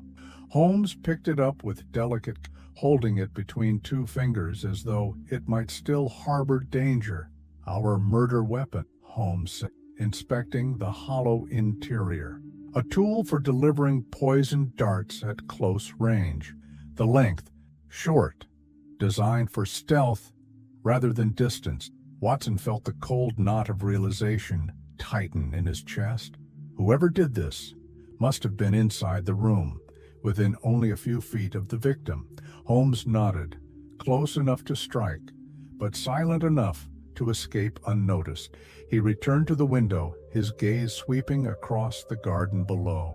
The fog had thickened again, reducing visibility to barely a few yards beyond the property wall. Holmes turned suddenly, motioning for Watson to follow him back downstairs. "We need to examine the exterior now, while the trail is still fresh." Together, they descended quickly, moving past Thaddeus and Miss Morstan, who sat with stiff, worried expressions in the front hall. Holmes paused just long enough to offer reassurance. "We'll be outside for a few moments," he quietly. "Remain here. Do not wander." Watson followed Holmes out into the cold night. The garden stretched before them, dimly lit by the faint glow from the house. Holmes moved with surprising speed, crouching low to examine the flower beds beneath the study window. "Here," Holmes whispered, "marks in the soil. Recent disturbance." Watson knelt beside him. Even with limited light, he could make out faint impressions in the dirt. A clear indentation where a ladder had pressed into the ground. Nearby, deeper impressions showed where someone had stood, barefoot. Holmes stood again, following the line of crushed grass and broken twigs toward the outer wall. "And here," Holmes said, running his fingers along the brickwork where a frayed length of coarse rope still dangled from the top. It had been secured over the parapet above, then cut loose after use. Watson turned toward the back gate. "Do you suppose they made their escape toward the road?"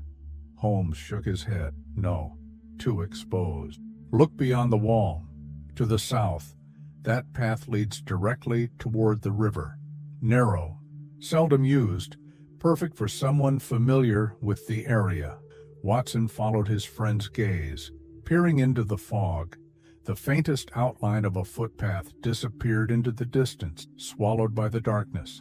Holmes pulled out his watch and glanced at it. Too late to... Not with this fog, but not too late to start laying plans. He turned back toward the house. "First, we notify the police. Then, I want every street boy in my Baker Street Irregulars network on alert by dawn. Someone in this city knows where these men are hiding. And by tomorrow, I intend to know it too." Watson nodded, feeling the familiar surge of energy that came whenever Holmes entered, relentless. The game, as always. Holmes moved quickly back toward the house, his coat trailing behind him, already mentally calculating their next steps, leaving Watson to cast one final glance toward the darkened river path, wondering who or what might be waiting at the other end. By the time Holmes and Watson re-entered the house, the atmosphere had shifted noticeably. The initial fear and confusion that gripped Thaddeus Sholto and Miss Morstan had deepened into something quieter but more ominous, a waiting tension that settled into the corners of the room like a slow-moving fog. Thaddeus sat hunched on the edge of a chair near the front window, staring blankly at the floor, his hands still nervously wringing the ends of his silk scarf. Miss Morstan remained composed, seated on a small settee near the hearth, her eyes wide but steady, her posture. Watson noted the pale color in her cheeks, but she showed no sign of losing control. Holmes moved quickly to the writing desk in the sitting room, retrieving pen and paper. His movements were sharp, efficient, driven now by the internal engine that seemed to power him whenever a case deepened into true complexity. Without looking up, Holmes addressed Watson. "We'll need Scotland Yard involved, but not before I've documented every observation. Time is precious, Watson. Once the inspectors arrive, their heavy boots and careless hands will disturb everything. Watson nodded, fully understanding. Holmes scribbled a brief but highly detailed summary of the scene upstairs: the position of the body, the angle of the dart, the state of the room, the trail of footprints, the rope marks on the windowsill, and the impressions left in the garden soil. Once finished, he folded the paper carefully and placed it inside his coat pocket. "Now," Holmes said, turning to, "let's discuss suspects." Thaddeus blinked, startled, as though the idea hadn't yet fully registered. "Suspects? But I have no enemies." And Bartholomew, he was isolated, paranoid. He had no visitors, even friends. Holmes tilted his head as though evaluating the truthfulness of the statement. "Paranoia doesn't mean danger wasn't real, Mr. Often it's quite the opposite." He turned and paced the length of the room, stopping near the mantel where he examined a decorative dagger displayed among other Eastern curiosities. "Let's review the evidence," Holmes continued. "We have a murder committed with stealth, using a blowpipe and a poisoned dart. The weapon suggests familiarity with certain exotic methods." He paused, looking toward Watson. "Watson, your time in Afghanistan and your familiarity with military campaigns in India, tell me, where would one most likely encounter such tactics and weaponry?" Watson didn't hesitate. "The Andaman Islands, or perhaps among certain native tribes from the Burmese borderland. Poisoned darts, especially of this size and type, are not common in Europe." Holmes gave a satisfied nod. "Precisely." Thaddeus paled further. Are you suggesting this crime was committed by some foreign assassin?" Holmes smiled faintly, though there was no humor in it. "The evidence points that way, at least for now." He turned back toward the window, staring out into the night as though reading invisible lines in the fog. "Two men." Holmes murmured more to himself than the others. "One, leaving bare footprints, small, agile. The other, wearing boots, larger, likely stronger. They worked together. The window entry suggests speed and coordination. One climbed, one waited." Watson folded his arms. "Perhaps one kept watch while the other performed the deed." Holmes nodded. "Likely." Turning back to face them, Holmes's tone shifted, growing more direct. "Mr. Sholto, has your family, your father or your brother, ever had contact with, let's say, men from the Andaman Islands, or with the natives from colonial territories?" Thaddeus's hands gripped the edge of the table now, his knuckles pale. "My father, he had spent time stationed near the Andamans during his service. He often spoke of the island as a dreadful place, full of danger, disease, and worse." "And worse?" Holmes pressed. Thaddeus hesitated, then spoke in a near whisper.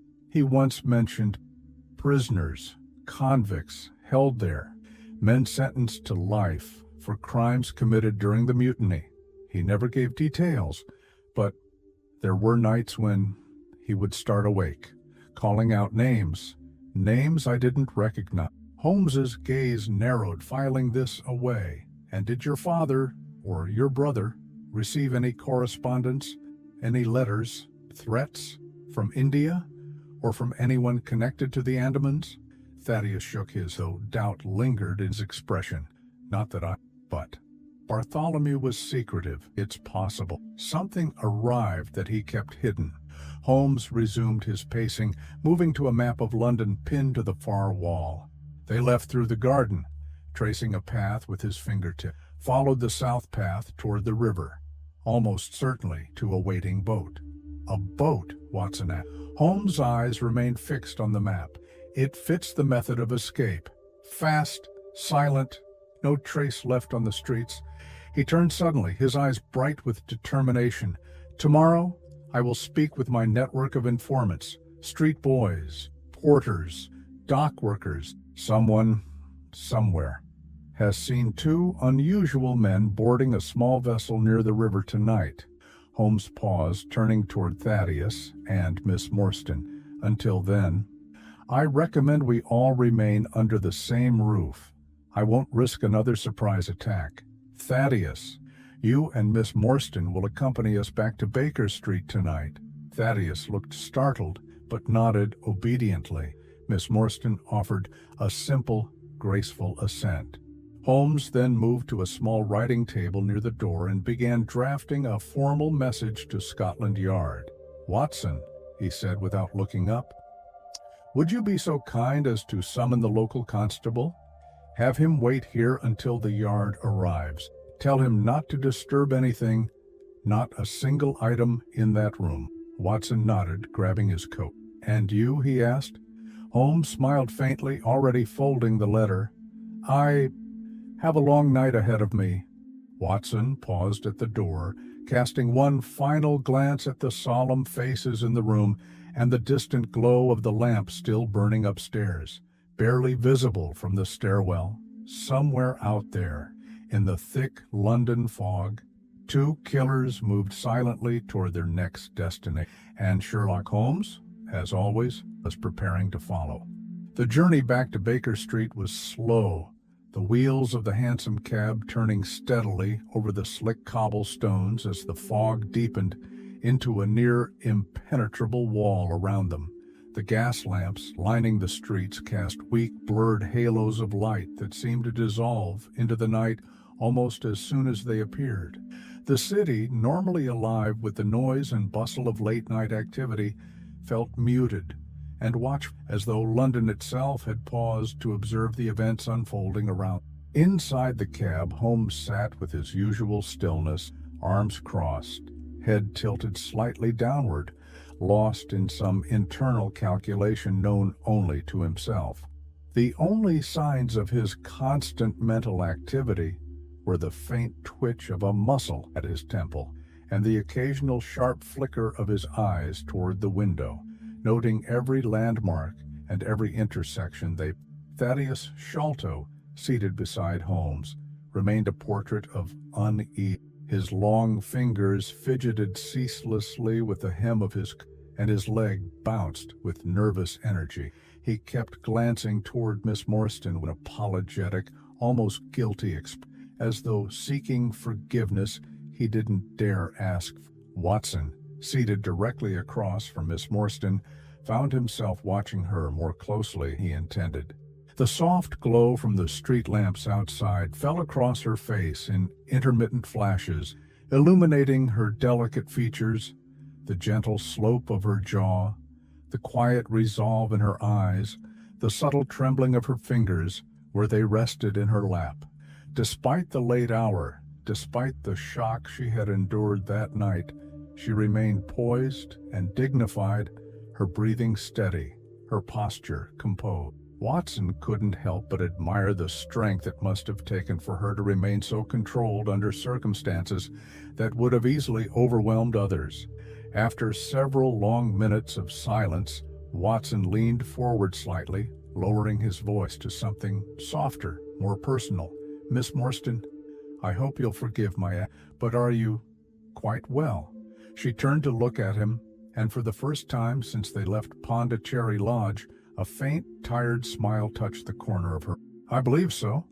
Dr. Watson," she answered, her voice quiet but steady, "though I confess I am struggling to process everything that's happened." Watson nodded, choosing his next words with care. "It's only natural. You've faced more than most people do in a lifetime, all in the space of a single evening." She lowered her gaze for a moment, her hands tightening slightly in her lap. "I suppose I always wondered, hoped even, that there might be answers about my father, but I never imagined they would come with such violence and death." Watson's heart pulled at the sorrow woven into her words. There was something profoundly unfair in the way fate had handed her this night without comfort, without resolution, and with the shadow of murder still fresh in the air. He spoke again, choosing now to offer reassurance rather than analysis. "You've shown remarkable courage, Miss Morstan, far more than many would in your place." She looked up at him then, her brown eyes soft but tired. "I thank you for saying so, Doctor.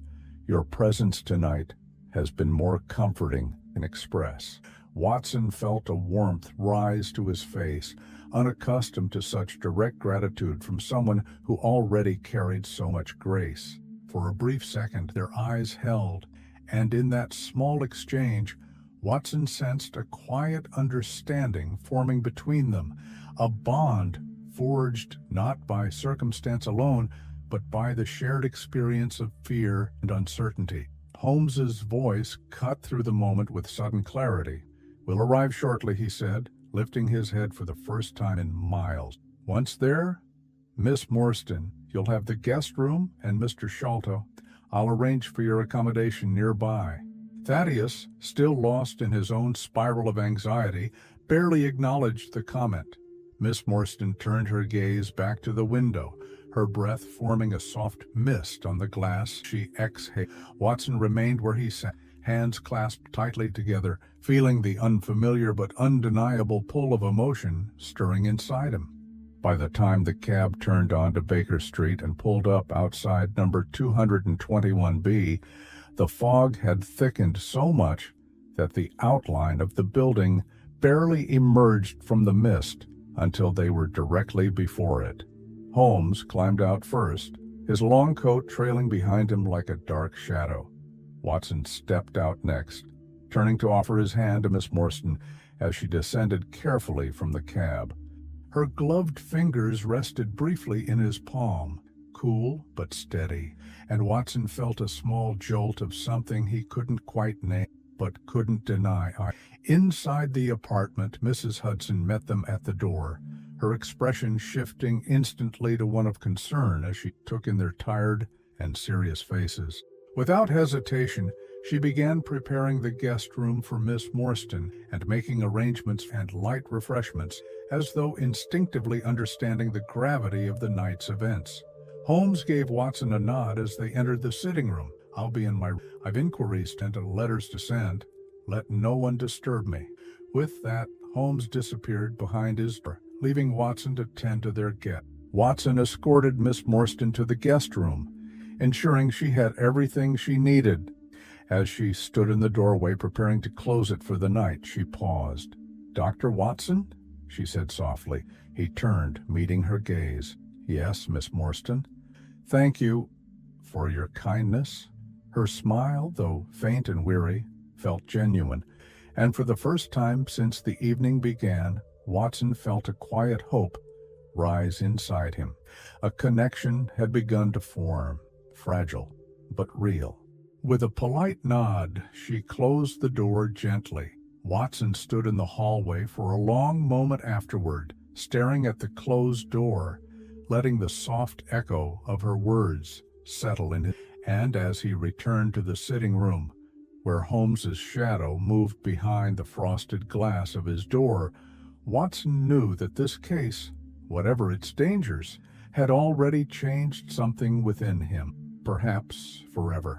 Morning light struggled to penetrate the thick London fog that still clung to the city streets. Baker Street itself appeared ghost-like under the heavy curtain of gas lamps flickered against the haze, their glow weak and uncertain, leaving the pavements looking damp and colorless in the pale dawn. Inside 221B, the air carried the sharp, familiar scent of Holmes's tobacco, mixed now with ink and paper. Holmes sat at his writing desk, completing the last of several telegrams, each destined for key points along the Thames. Dock manners, river police, boat rental clerks, and a select group of Holmes's trusted informants scattered along the waterfront. Watson stood near the window, pulling the curtain aside just enough to look down at the quiet street below. Miss Morstan remained in the guest room, resting while Thaddeus showed the corner of the sitting room, wringing his hand, muttering to himself in short, breathless sentences. Holmes sealed the final telegram, then stood, stretching his long frame like a predator waking from slumber. Watson had collecting his coat and hat. "I believe it's time to return to Pondicherry Lodge." Watson raised an eyebrow. "You intend to revisit the cruise soon?" Holmes' expression remained unreadable as he adjusted. The yard will arrive, and once they begin their clumsy every footprint, every scratch, every subtle clue will be trampled, misinterpreted. I want one last, uninterrupted examination of the grounds. Watson grabbed his own coat and revolver, tucking the weapon securely into his pocket. "Shall I come with you?" Holmes shook his head. "Stay here for now.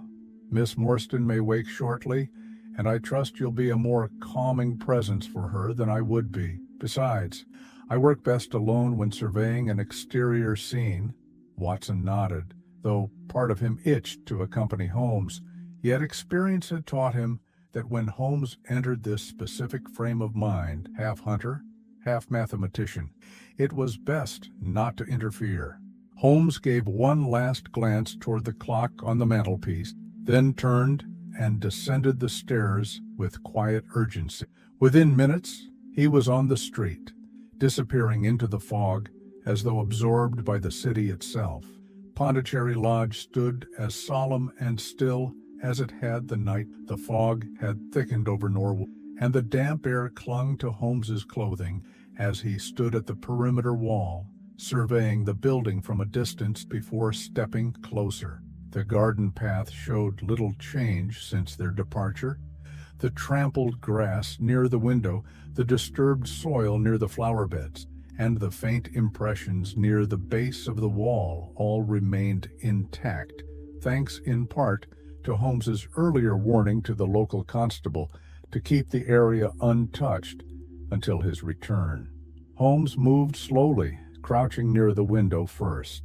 With gloved fingers, he traced the worn edge of the sill, observing how the paint had chipped further near the latch where a rope had been dragged. Small flecks of wood splintered from the pressure, and along the outer brickwork, faint traces of scuffing marked the path of the intruder's ascent. He pulled from his coat a small measuring rod and brass calipers, tools he used often but rarely in front of others. Measuring the width and depth of each scratch, Holmes muttered quietly to himself. "No amateur climbing here," he noted. "The marks suggest practiced speed, deliberate movements, someone accustomed to scaling vertical surfaces."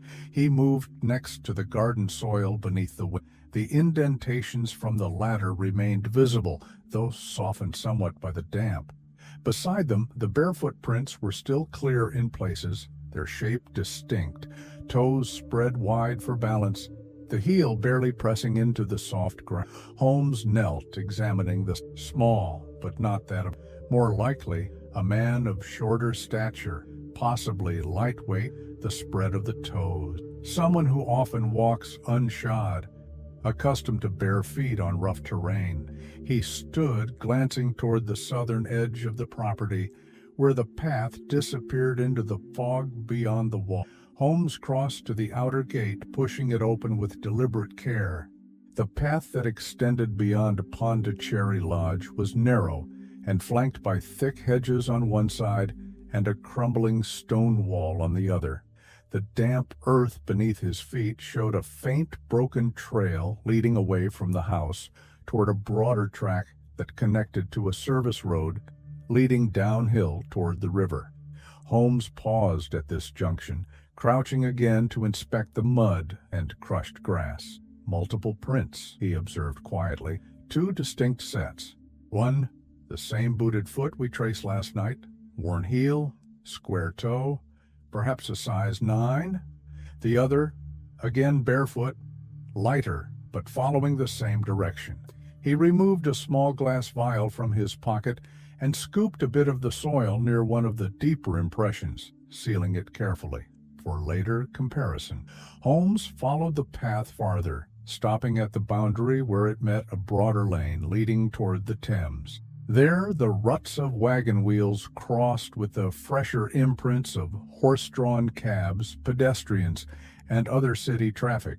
Holmes crouched once more, carefully scanning the edge of the lane where the surface turned softer near a drainage ditch. There, faint but still visible, were markings distinct from the others, narrow grooves, parallel lines, left by the dragging of something heavy, A ladder, perhaps, or a wooden plank.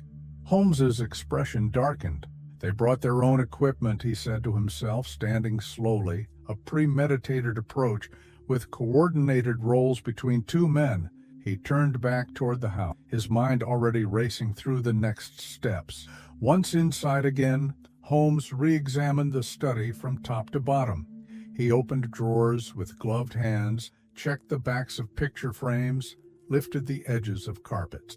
At one point, he pulled aside a loose panel in the wall near the fireplace, revealing a narrow cavity just large enough to conceal a small object.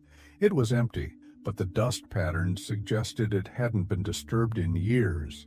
Holmes's gaze settled once again on the blowpipe left among the scattered books. He lifted it carefully, studying the craftsmanship. Bamboo, polished, lightweight, the mouthpiece stained with moisture and faint traces of an oily residue. Holmes pulled a small length of litmus paper from his coat, brushing it lightly against the inside of the pipe. The paper turned dark within seconds. Poison, Holmes murmured, folding the paper carefully. Next, he examined the inner lip of the chest where the Agra treasure had once rested. The velvet lining showed no new marks, but Holmes noted tiny scratches along the edge, consistent with hurried removal of the contents. The thieves had not lingered. Holmes stood at last, surveying the room once more. Two men, he thought aloud, one with intimate knowledge of stealth and poisons, likely the barefooted climber, the other, larger, methodical, perhaps the planner. He collected his tools, extinguished the lamp, and made his way back downstairs.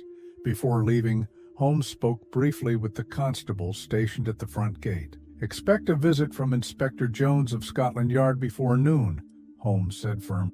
"Until then, see that no one enters the house, under any circumstance." The constable nodded obediently. Satisfied, Holmes stepped back into the fog-covered street, drawing his coat tighter against the cold.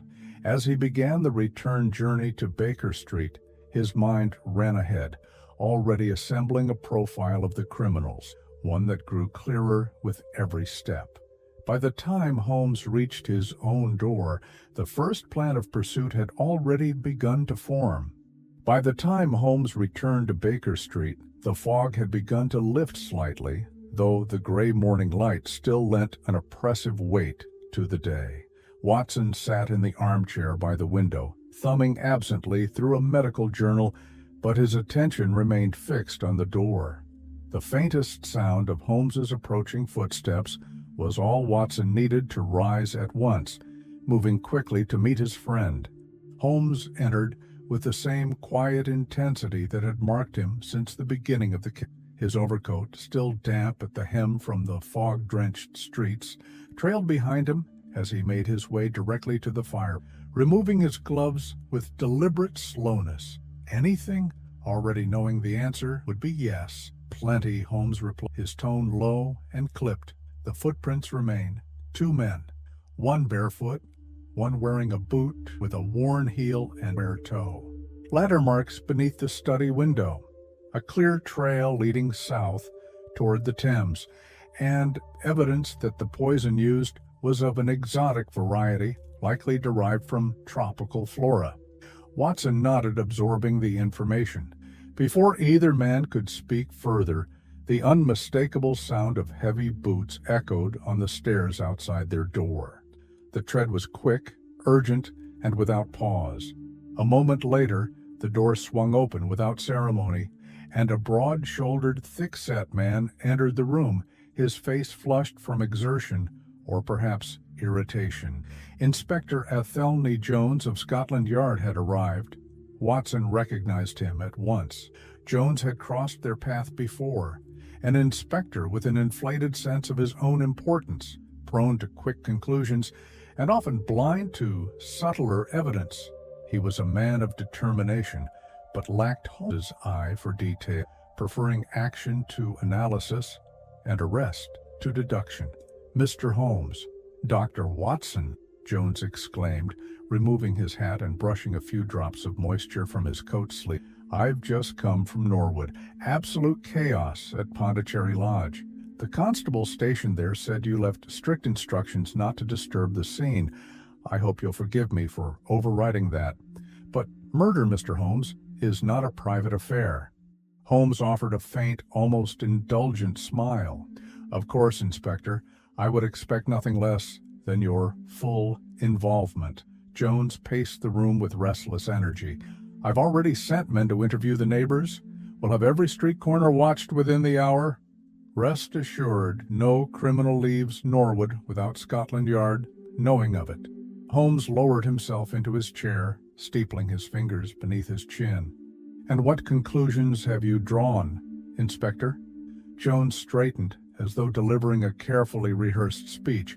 It's quite obvious, Mr. Holmes. The crime was committed by Thaddeus Sholto. The man had motive, opportunity, and knowledge of the treasure's location. His nervous manner and sudden invitation to Miss Morstan, suspicious in every respect. Watson barely suppressed a sigh. He glanced toward Holmes, knowing exactly what his friend would think of such a hasty deduction. Holmes responded with polite restraint. And the method? Holmes asked smoothly. The poisoned dart? The bare footprints? The method of escape? Jones waved a dismissive hand. Details. All details. The important fact is that Thaddeus Sholto's behavior is inconsistent with that of an innocent man. His anxiety, his sudden engagement with Miss Morstan, his presence at the scene, all point to guilt. Holmes's gaze sharpened. Do you have him in custody already? Not yet, Jones replied with a self-satisfied. But I've sent 2 of my men to watch his residence. He won't leave without our knowledge. Holmes leaned back, crossing one long leg over the other. And what of the footprints, Inspector? 2 men, not one. One barefoot, small, likely foreign. The other, larger, booted. Both fleeing together toward the river. Jones hesitated, visibly annoyed by the complication. An accomplice, perhaps, hired help. But it doesn't change the... Holmes tapped his fingertips together, his gaze distant but focused. Inspector, I would urge caution. Arresting Mr. Sholto may be premature. Jones straightened with You may have your methods, Mr. Holmes, but I have mine. Scotland Yard has a responsibility to act, not just to theorize. Watson watched Holmes closely, knowing that beneath his composed exterior, Holmes was weighing every word, every movement of the inspector. Holmes finally stood, moving toward the small table where maps and case notes lay scattered. Very well, Inspector Jones, Holmes said coolly. Pursue your line of investigation as you see fit. I, meanwhile, shall continue with mine. Jones adjusted his waistcoat, clearly interpreting Holmes's tone as condescending but unwilling to start an argument in Watson's presence. Before leaving, Jones paused at the door. But mark my words, Mr. Holmes, we'll have the culprit in custody before the day is out. With that, he turned on his heel and stomped down the stairs, his heavy boots echoing loudly until they faded into the street below.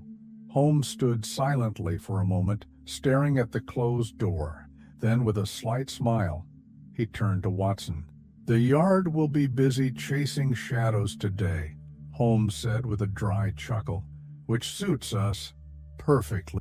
Watson smiled despite himself. And what will you do next? Holmes's eyes gleamed with sudden energy. We, my dear Watson, will begin the real hunt. Holmes moved quickly toward the coat rack. I have a few small agents who can accomplish what Scotland Yard cannot. It's time to summon the Baker Street irregulars. The late morning sun made little progress against the lingering fog that still wrapped it around Baker Street. The gas lamps continued to burn faintly, casting pale halos along the pavement as foot traffic began to pick up. Vendors shouted over one another, boys ran messages between shops, and the city resumed its restless rhythm. Inside 221B, Holmes moved with a kind of focused energy that Watson recognized immediately. The lethargy and moodiness that had clouded Holmes's manner at the start of the case had entirely vanished. Now every step he took was deliberate, every glance sharp, every word measured with purpose. Holmes crossed to a narrow cupboard near the bookcase and retrieved a small tin whistle. Its silver surface had dulled with age and use, but the instrument still gleamed faintly in the morning light. Without hesitation, Holmes stepped onto the landing outside their apartment door, lifted the whistle to his lips, and gave a short, shrill series of 3 distinct notes, each spaced with mathematical precision. Watson, standing at the window, looked out with mild curiosity. "The call to the irregulars, I presume?" Holmes nodded, returning inside and setting the whistle carefully back on. "They'll come," he said simply, "within 15 minutes. Watson shook his head with a smile, remembering all too well the ragtag collection of street urchins that Holmes had trained over the years, a network of sharp-eyed, nimble-footed boys who moved unseen through London's alleys, docks, and back streets. No gatekeeper, no guard, no locked door could prevent the Baker Street irregulars from learning what Holmes needed to know. True to Holmes's prediction, there was a knock at the door barely 10 minutes later, light, rapid, and unmistakably the knock of a boy who had climbed stairs like these many times before. "Enter," Holmes called. The door swung open, and in stepped Wiggins, the informal leader of the group. Wiggins was a boy of perhaps 14, thin but with a mop of dark hair that hung over his forehead and a pair of bright, watchful eyes that missed. Behind him, 2 younger boys lingered near the doorway, one holding a worn cap in both hands, the other chewing on the end of a pencil, distracted curiosity. "Morning, Mr. Holmes," Wiggins said with a quick nod. "Got your whistle, sir." Holmes gestured toward the boys, motioning them inside. "Come in, lads. Close the door behind you." The 3 boys filed in, their eyes darting around the sitting room, taking in Watson, Miss Morstan, who had since emerged from the guest room, and even the uneaten breakfast still sitting untouched on the side table. Holmes stood before the fireplace, his hands "Wiggins, this is a matter of some importance. I'll need on every dock, every boatyard, and every wharf, from Limehouse. By this time tomorrow, I want to know if any small steam launches or unusual vessels have been hired or moved in the past 24 hours, especially by anyone fitting these descriptions." Holmes crossed the room, pulled a notebook from the table, and tore out a page on which he had written 2 brief but critical descriptions. He handed the paper to Wiggins. "First man, barefoot, small, likely foreign, possibly with dark skin. May be seen with a blowpipe or other unusual gear.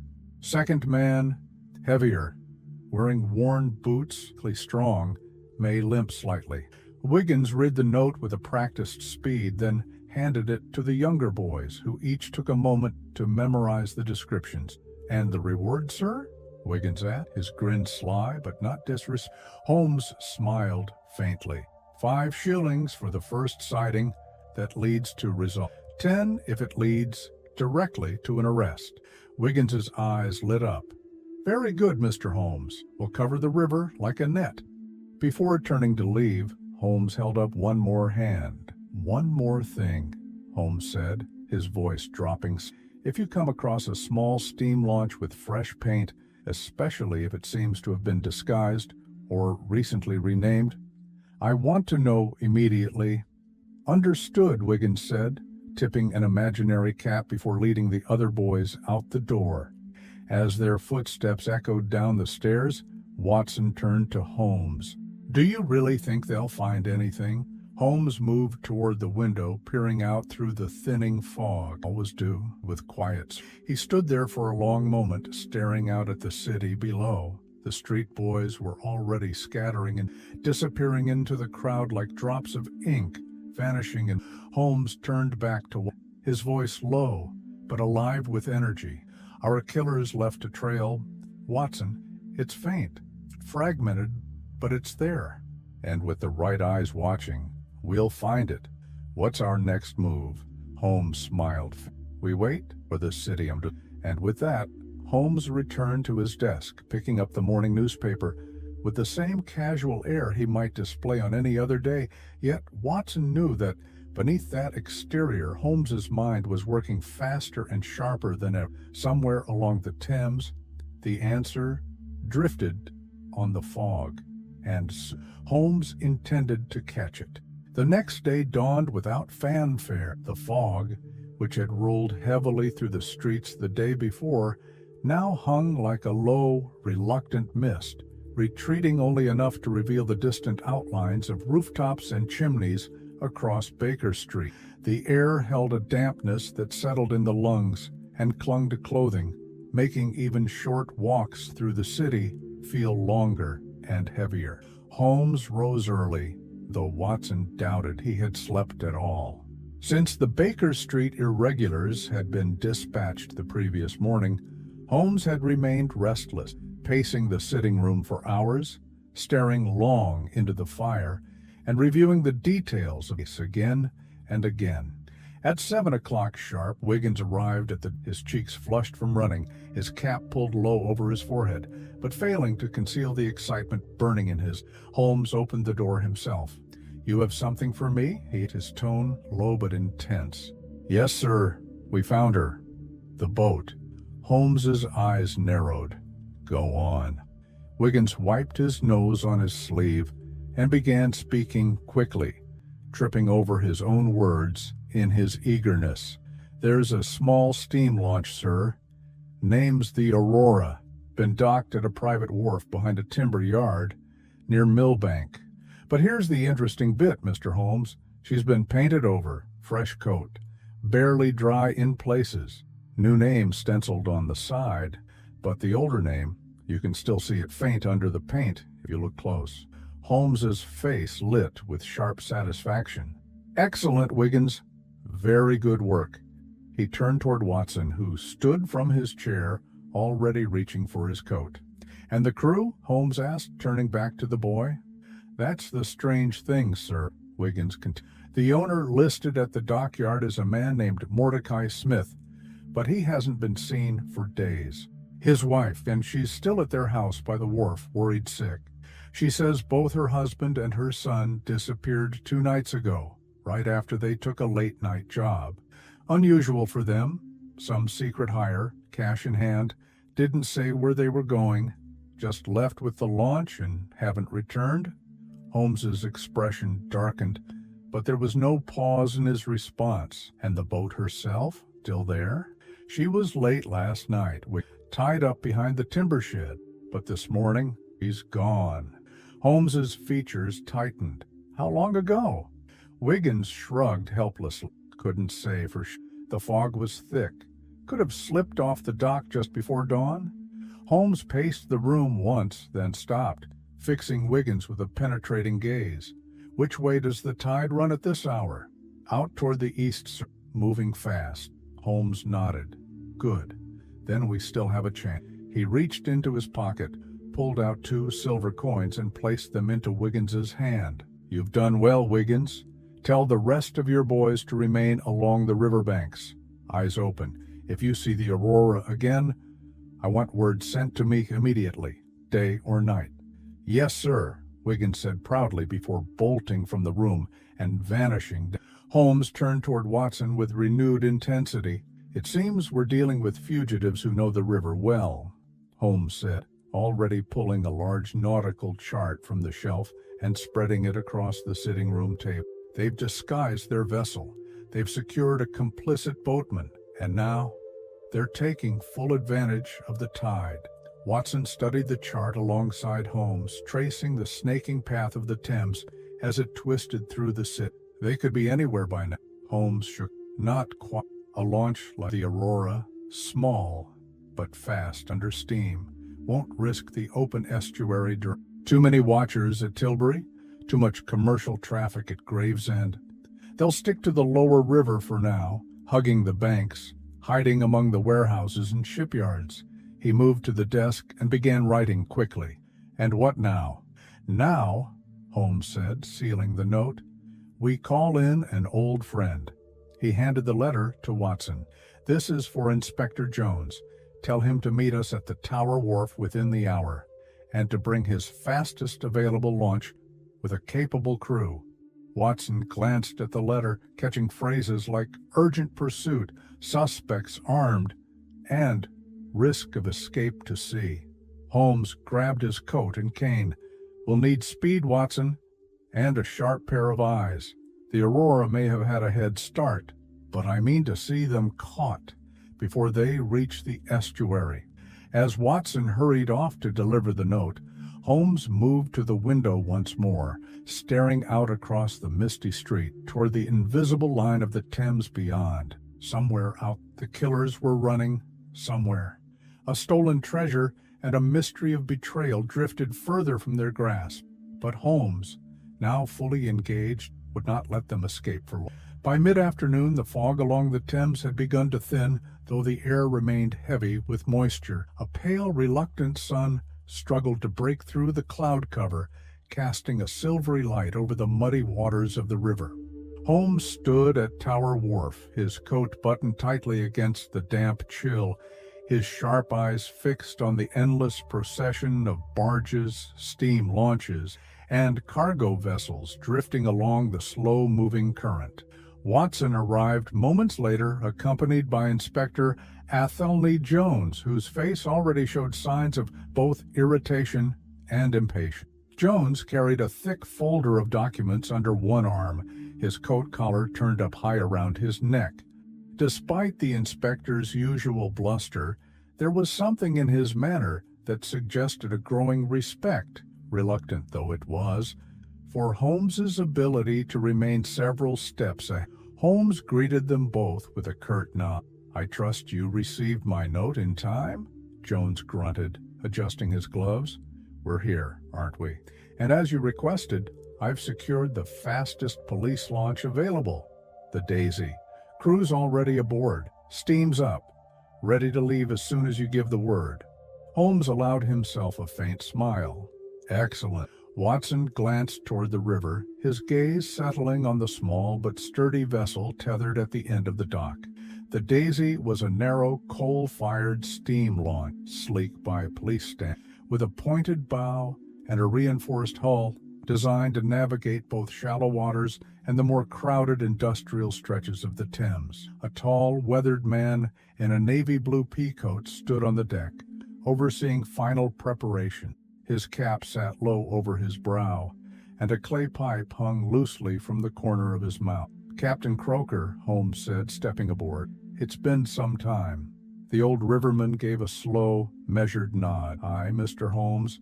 Last time we chased smugglers near Blackwall be a bit more exciting than that." Holmes's expression darkened slightly. "We're not after smugglers this time. We're after murderers." The captain's gaze shut. "So?"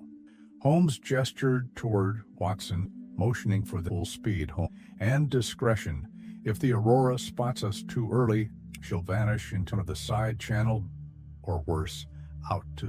Jones climbed aboard, already muttering on, "Let's just hope your street urchins aren't leading us on Scotland Yard's resource." Holmes ignored the comment, already consulting the latest river reports spread across the deck table. Watson joined him, glancing over Holmes's shoulder at the notes, scribbled in precise handwriting, details of tide times, distances between key dockyards, average speeds of steam launches of the Aurora's size and build. "They'll need to refuel soon," Holmes, tracing a line along the river map with one slender finger. "A launch like hers, operating at full steam, burns through coal and oil faster than most. Their likely course somewhere between Limehouse Reach and Blackwall Stairs." Watson nodded, impressed again by Holmes's ability to balance observation with logistics and human psychology. "And the description of the crew?" Watson asked. Holmes stood straighter. "At least 2 men. One, a foreigner, small, agile, and most likely barefoot, as evidenced by the prints we found. The other, taller, booted, physically strong, and we have the missing boatman, Mordecai Smith, along with his son." likely being used as unwilling accomplices. Holmes turned toward Jones now, meeting the inspector's skeptical glare. "Prepare your men accordingly, Inspector. These are not amateurs. They're dangerous and desperate." Jones gave a reluctant nod. Holmes turned back toward Captain Croker. "How soon before we can cast off?" Croker glanced toward the engine room hatch. 10 minutes, no more. Just topping up the boiler." Holmes tapped his fingers against the railing, his gaze drifting back to the river. "Then 10 minutes we have."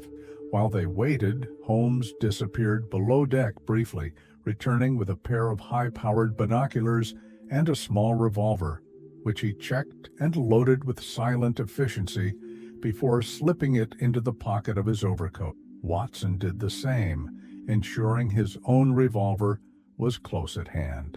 Holmes spoke in a lower tone now, drawing Watson aside. "I expect we'll catch sight of her before nightfall. If we do, we'll push her hard. They'll run for the creeks or the marshes east of the Isle of Dogs." Watson nodded. "And if we lose them?" Holmes smiled thinly, that familiar gleam returning to his. "We won't." At that moment, Croker's voice rose above the deck. "All ready, Mr. Holmes. Steam's up. Lines are off." Holmes straightened, his coat whipping behind him as he stepped toward the bow. "Then, let's be off." With a deep churning growl, the Daisy's engine roared to life. Black smoke belched from the funnel, and the small launch surged forward, cutting cleanly through the muddy waters of the Thames, leaving behind the stone embankments of Tower Wharf and moving swiftly eastward. As the wind pressed against Watson's face, he stood near Holmes at the bow, watching as London's skyline began to fade behind them. The chase was on. The Daisy surged eastward, cutting through the cold brown waters of the Thames with increasing speed. The small police launch, though modest in size, was built for maneuverability and swiftness, exactly the qualities needed for what lay ahead. The engine worked in steady rhythm, releasing deep, throaty bursts of steam that mixed with the low-hanging fog rolling across the surface of the river. Holmes stood at the bow, binoculars pressed firmly to his eyes, scanning the twisting curves and shifting banks of the Thames. His long coat flared behind him, flapping in the sharp river wind. Behind him, Watson stood near the railing, watching both Holmes and the gray, restless water with equal attention. Inspector Athelney Jones remained close to the cabin, his broad figure swaying with the motion of the boat, giving quick instructions to the two uniformed officers. Every so often he cast doubtful glances toward Holmes, though even Jones seemed to realize that, for the moment, Sherlock Holmes was their only hope of finding the killers. Captain Croker, at the wheel, navigated with practiced skill, his face expressionless as he guided the Daisy along the river's winding path. The occasional tolling of distant bells, the soft rumble of other vessels, and the wet slap of waves against the hull created a shifting soundtrack to the pursuit. Holmes lowered the binoculars just long enough to call back over his shoulder. "Keep us along the southern bank, Cap. They'll stay close to shore. Less chance of being spotted in open water." "Aye, Mr. Holmes," Croker replied, adjusting the rudder. Watson moved up beside him, tightening his grip on the. "What do you expect to find, Holmes?" Holmes didn't lower his smoke. "Awake. Perhaps a flash of paint. Anything that doesn't belong. They'll have covered their trail, but no boat can outrun its own physical effects on water." As they passed Limehouse Reach, the fog began to thin further, revealing long stretches of industry with rows of warehouses stacked along the riverbanks like silent looming. Cranes stood motionless, their iron arms silhouetted.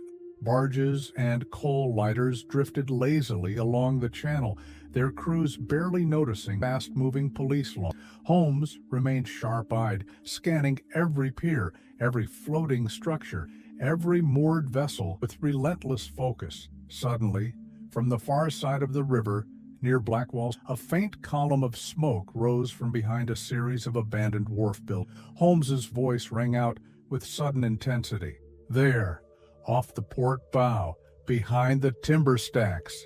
Captain Croker didn't hesitate. With a swift pull of the lever, the Daisy veered sharply to port, her prow lifting slightly as the engine surged with fresh power.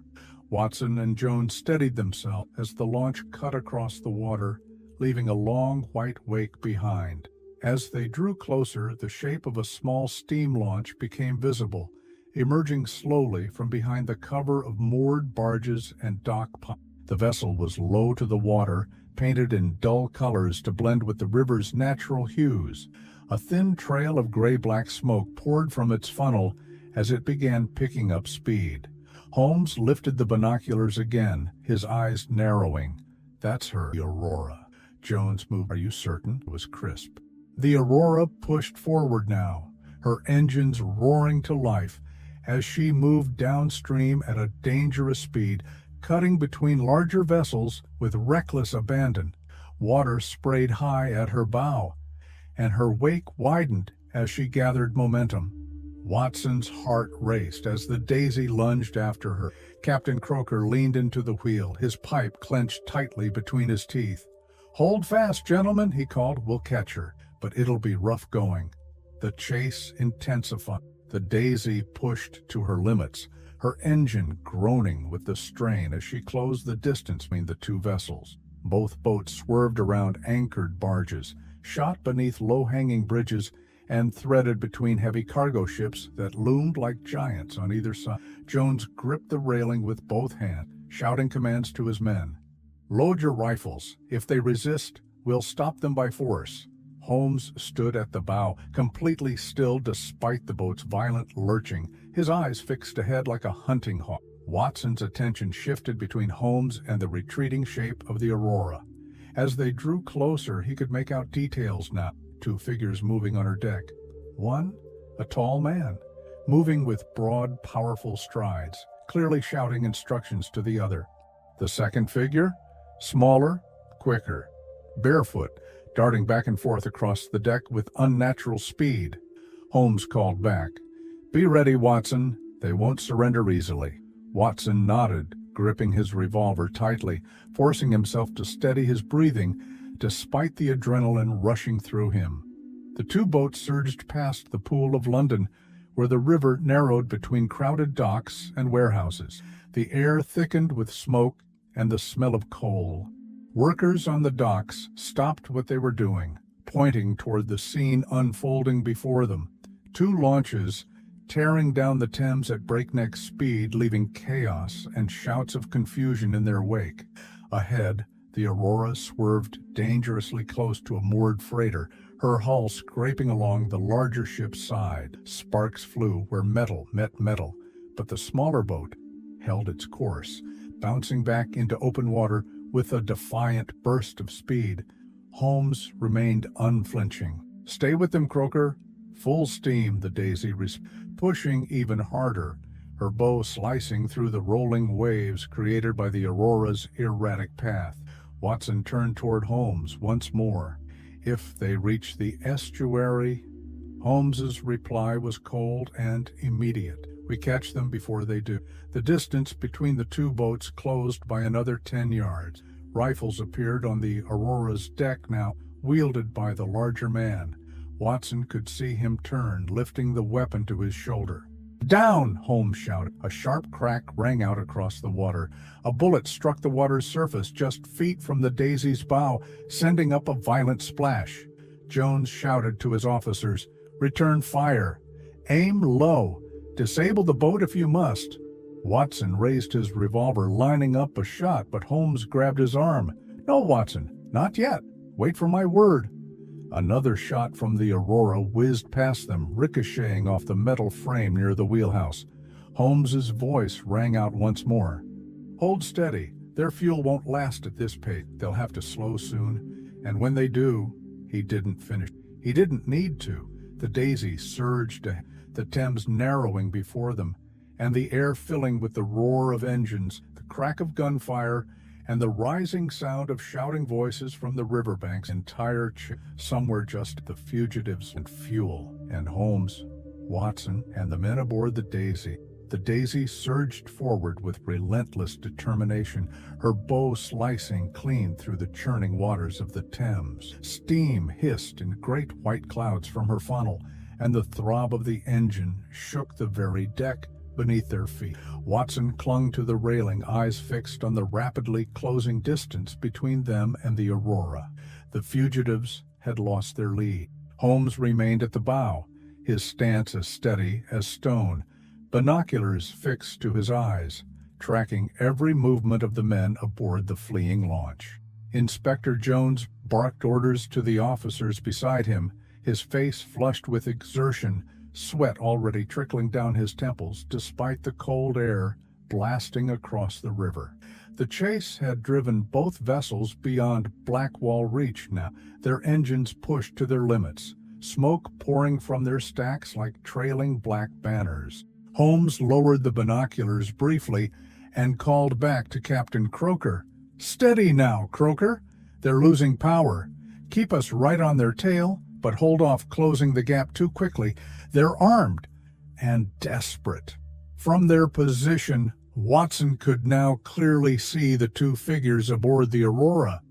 The taller man, who Holmes had identified as Jonathan Small, stood near the stern, manning the tiller with one hand while holding a rifle with the other, casting glances backward toward their pursuers. But it was the second figure that drew Watson's attention, and not for the first time. A chill passed through him at the sight.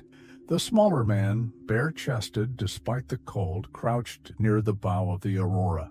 His skin was dark, his limbs wiry, and he moved with unnatural speed and agility. A sash of colored fabric and even from a distance, Watson could make out the glint of something metallic in his hands. Holmes's voice cut through the wind, steady and low. "That's our second man, Tonga, a native from the Andaman Islands." Watson felt his stomach tighten. Tonga. The name felt heavy, foreign, dangerous. Holmes's expression darkened as he added quietly, "A loyal servant to Jonathan Small, a skilled killer." Without warning, Tonga moved. Rising suddenly from his crouched position, the small man lifted a blowpipe to his lips. There was only a second's pause before the sharp hiss of expelled air cut through the noise, followed by the unmistakable blur of a small, dark dart slicing through the space between the two boats. "Down!" Holmes shouted. Watson instinctively ducked behind the railing. The dart struck the wooden frame just inches above where Holmes had stood a moment earlier, embedding itself deep into the timber with deadly force. Jones cursed loudly, drawing his revolver and firing twice toward the Aurora. The shots went wide, splashing into the river near the fleeing launch. Croker adjusted their course, bringing the Daisy even closer. "We're almost on them," the captain shouted. Tonga prepared another dart, his movements a blur of practiced precision. This time, Holmes moved first. Raising his own revolver with calm and devastating efficiency, he took careful aim at the figure on the deck of the Aurora. The crack of Holmes's shot rang out, sharp and final above the roar of engines and the crash of waves. Tonga staggered. For a heartbeat, the small man stood frozen, his blowpipe falling from his hand, his body wavering on unsteady legs. Then, with sudden collapse, he pitched forward over the side of the launch. Watson watched as Tonga's body struck the water with a muted splash, vanishing almost instantly beneath the surf. The current carried the ripples away just as quickly as they had appeared. Holmes lowered his revolver slowly, exhaling a single breath. Heart still. Holmes didn't reply immediately. His gaze remained fixed on the empty space where Tonga had disappeared. The chase wasn't over. With the danger from Tonga gone, the Daisy surged forward again. Jonathan Small, seeing the futility of further resistance, dropped his rifle and gripped the tiller with both hands, trying to coax every ounce of speed from the Aurora's struggling engine. But the gap between the two boats narrowed with every passing second. Holmes called out again, "Jones, prepare your men. We'll board as soon as we're alongside." The inspector nodded, raising his revolver and giving orders to the officers now gathering near the bow. Watson checked his weapon, ensuring it was ready. The tension aboard the Daisy shifted from pursuit to capture. Within moments, the Daisy drew level with the Aurora. Holmes leapt first. Without hesitation, he crossed the narrow space between the two vessels, landing hard on the deck of the fleeing launch. Watson and two constables followed close behind, weapons drawn, hearts pounding. Jonathan Small turned to face them, fists clenched, his face twisted, with a mix of fury and resignation. Holmes leveled his revolver at the man's chest. "Enough, Mr. Small. The game is over." For a long moment, Small stood defiant, breathing heavily, his large frame trembling with exertion and rage. Then, without another word, he lowered his hands and surrendered. Watson stepped forward, quickly relieving Small of the knife concealed at his waist. The officers secured him with handcuffs, binding his hands behind his back, as the Daisy's crew brought the two boats to a controlled stop near the riverbank. The chase was finished. Holmes stood at the center of the deck, surrounded by the scattered remains of the night's violence, Tonga's empty blowpipe lying abandoned, Small in custody, and the Aurora listing slightly from the strain of her overworked engine. As the officers began preparations to tow the Aurora back upstream toward London, Holmes turned to Watson, his voice quiet but edged with finality. "We've caught him, but the real story, I suspect, is still waiting to be told." And with that, Holmes turned away, already preparing for the next phase of the case, the interrogation of Jonathan Small. As the Daisy turned slowly upstream, towing the Aurora behind her like a defeated animal, the adrenaline of the chase began to ebb, replaced by a tense, almost eerie silence. The river, which had moments earlier been a roaring theater of pursuit and violence, now flowed with its usual muddy indifference. The gray water lapped lazily against the hulls of both boats as they moved steadily back towards central London. Jonathan Small sat on a wooden bench near the stern of the Daisy, his wrists firmly shackled behind his back. Two constables stood on either side of him, their gazes locked onto the prisoner with a mix of caution and suspicion. Despite the restraints and the clear failure of his escape, Small appeared oddly composed. His thick arms rested loosely at his sides, and though sweat streaked the grime across his face, his eyes remained calm, almost distant, as though already resigned to his fate. Watson stood nearby, observing the man with professional interest. Small's physical appearance was imposing, broad-chested, muscular, and weather-worn. His clothes, once of decent quality, were now torn and stained from the struggle and the river spray. But it was the expression on his face, one of stubborn, bitter acceptance, that caught Watson's attention the most. Holmes, meanwhile, moved with characteristic efficiency, checking the condition of the launch, speaking briefly with Captain Croker about their estimated time of return to Tower Wharf, and making notes in his small black journal. Every so often his sharp gray eyes drifted toward Small, studying the prisoner as one predator might study another. After a time, Holmes approached, stopping directly in front of Small. "You're Jonathan Small," he said, his tone neutral but unmistakably commanding. Small lifted his head slowly, meeting Holmes's gaze with steady "That's me," in a low, gravelly voice. Holmes said nothing for a moment, simply watching them, the two locked eyes, and though no words passed between them, Watson felt the weight of unspoken challenges filling the... Holmes broke the silence first. "You've caused no small amount of trouble, these 2 men dead, and a city turned upside down." Small gave a bitter, humorless chuckle. "I imagine I have. The treasure, where is it?" At that, Small's face darkened. A shadow passed over his features, and for the first time since his capture, Watson saw something close to real emotion flash across the man's eyes. Anger. frustration, and something deeper, grief perhaps. Gone, Small said flatly. Lost, at the bottom of the river. Watson blinked, certain he'd misheard. Gone? Watson repeated aloud.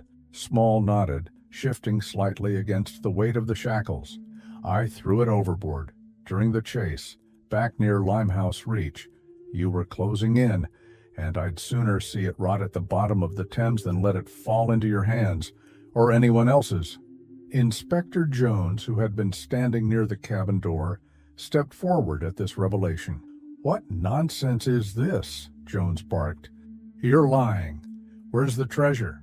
Small only shrugged, staring out over the with a grim, distant smile. Believe what you want, Inspector, but that treasure's gone, sunk with the current, buried in silt. You'll search for years and find nothing but mud and riverstone. Holmes remained unmoved. We'll discuss that further soon enough. Holmes gestured to one of the officers, who moved to double-check the tightness of Small's restraints. Watson studied Small carefully. Despite the man's battered appearance and the circumstances of his capture, there was something unbreakable in him, a kind of hard-wired endurance that years of imprisonment and desperation hadn't erased. Holmes turned now toward Watson. You see, Watson, this man isn't finished talking, not by a long stretch. Once we're back at Baker Street, with proper questioning, I believe Mr. Small will reveal much more than he intends. Watson nodded. And Tonga? Watson asked. Holmes's face grew darker. The river claimed him. There's no recovering him now, not in this tide, and as tragic as that may be, it's one less danger for us to face. Holmes turned again to Small. One question, Mr. His tone suddenly softer, but far more. Why the violence? Why murder? You had the treasure. You had the means to vanish quietly. Small lifted, his eyes now colder. You'll hear it all soon enough, his voice low, but the whole story. About India, the prison, the pact we made, and the blood that was spilled to get what we thought was ours. Holmes's eyes narrowed, but he said nothing further. The Daisy continued upriver, moving past the familiar landmarks of London, approaching the docks where Scotland Yard officers and curious onlookers already waited. The gray morning light gave way to the pale watery blue of early afternoon, but the air remained tense, heavy with expectation. Watson stood beside Holmes, watching as the Daisy cut through the churning water. The chase was over. The culprit was in custody. And yet, Watson knew, as did Holmes, that the true heart of the mystery was still to be revealed. The confession, the motive, the story behind the deaths, the treasure, and the pact called the Sign of Four, all waited just. Holmes adjusted his coat, his voice breaking the sense one last as the boat. Let's get him ashore, Watson, and prepare for the rest of the... Late that afternoon, with the gray light beginning to dim once again over London, Holmes, Watson, and Inspector Athelney Jones gathered in the small, austere interview room at Scotland Yard. The air inside was thick with dust, but with the weight of long-held secrets about to be exposed. The stone walls, painted a tired shade of institutional gray, reflected the lamplight poorly, making the room seem smaller and colder than it already was. Jonathan Small sat, chained to a heavy wooden chair, his massive frame seeming too large for the narrow space. His thick wrists were bound tightly in iron cuffs, which clinked softly whenever he should. Yet, despite the restraints, the exhaustion written across his face, Small held himself with a strange mixture of defiance and resignation, as if he had already accepted the inevitability of what was to come. Holmes stood in the corner, his arms folded across, watching the prisoner with quiet intensity. Watson sat at a nearby table, pen poised over a notebook, ready to record every word. Inspector Jones leaned against the doorframe, a satisfied expression barely concealed beneath his mustache, as though he already considered the case closed. Holmes spoke first, his voice low but steady. Mr. Small, you've led us on quite a chase. 2 dead men, an attempted escape by river, and a treasure now lost to the Thames. I think it's time for the full story." Small looked up slowly, his eyes narrowing. "You want the story? Fine, I'll give it to you. But don't expect me to apologize for any of it." Holmes gave a small, almost imperceptible nod. "We'll settle for the truth." Small shifted in his seat, the chains rattling faint. "It began years ago. In India, I was a soldier in the 3rd Buffs, stationed in Agra. The heat, the flies, the endless sun, none of that broke me. But the choices I made there." He paused, drawing a long, steady breath. "During the mutiny, I was stationed at a remote outpost near the Yamuna River. One day, on patrol, I was ambushed, shot in the leg. That's how I lost it." Watson glanced up, instinctively observing Small's wooden prosthetic leg, which lay propped against the table beside him. "Captured," Small continued, staring now at the floor, as if reliving each. "The rebels handed me over to the British authorities as a prisoner. But instead of a hero's welcome, I was tried for desertion and dereliction of duty, sentenced to life imprisonment at the Andaman Islands penal colony."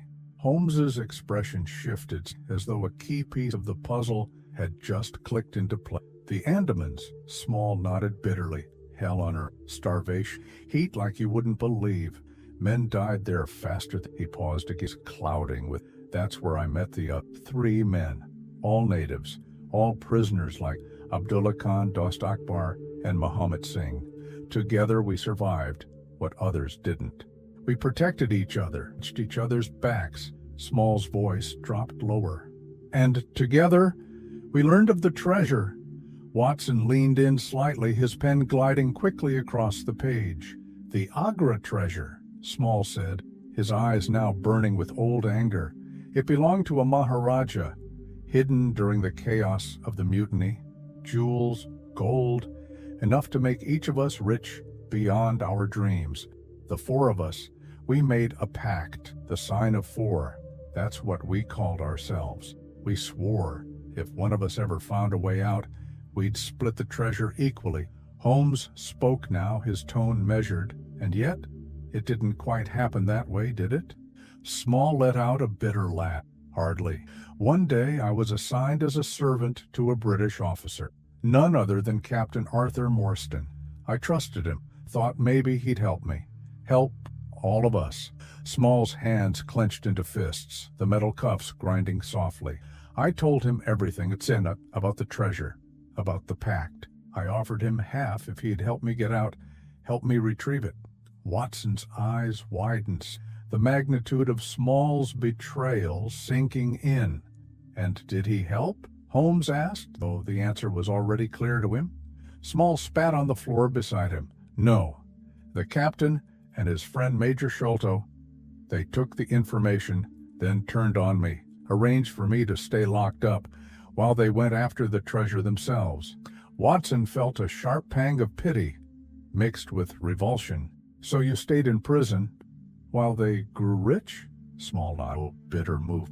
"For years, alone, forgotten, until one day I met Tonga." Holmes's gaze sharpened. "The native?" Small's eyes softened, most mournful. "A small man from the Andaman tribes, fearless, loyal, saved my life more time. When I finally escaped the island, it was with his help. Smuggled aboard a trading vessel, making our way back to London, always following the trail of the treasure and the men who'd betrayed me." Watson lowered his pen for a moment, absorbing the enormity of the story. Holmes stepped closer. "And when you arrived in London?" Small's voice. "I tracked Major Sholto. By the time I found him, he was already dead. Heart gave out the night I tried to confront him. Too much fear, too many lies catching up to him." Holmes's gaze remained locked on Small. "And Bartholomew?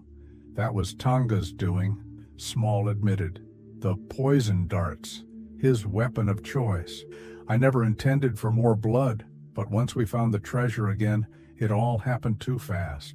Watson's stomach turned at the casual way Small spoke of the murder, but Holmes's face remained unreadable.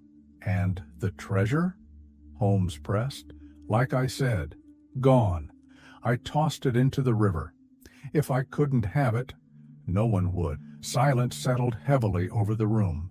Inspector Jones stepped forward, his voice gruff. You'll answer for all of it, Small, before a judge and jury. Small lifted his head, a defiant glint still burning in his eyes. Let them, said simply. Holmes turned away, signaling to the constables to escort the prisoner back to his cell. As Small was led from the room, Watson closed his notebook, letting out a slow breath. Holmes moved to the window, staring out at the darkening city below. The confession had been given. The case, in many ways, was over.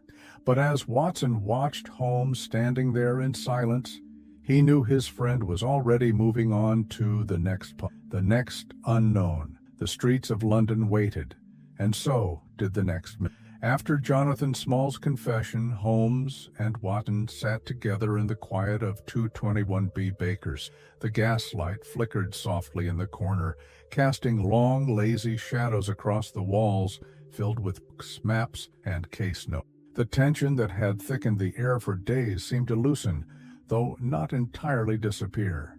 There were still gaps in the narrative, missing threads Holmes intended to tie before considering the case. Watson sat his notes. He had recorded Small's testimony in full, but there was one portion of the man's story that lingered most heavily, the betrayal by Captain Morstan and Major Sholto. Holmes, meanwhile, stood by the fireplace, pipe in hand, but forgotten, unlit. He stared into the cold hearth, his mind turning over the details as though weighing moral debts against legal crimes.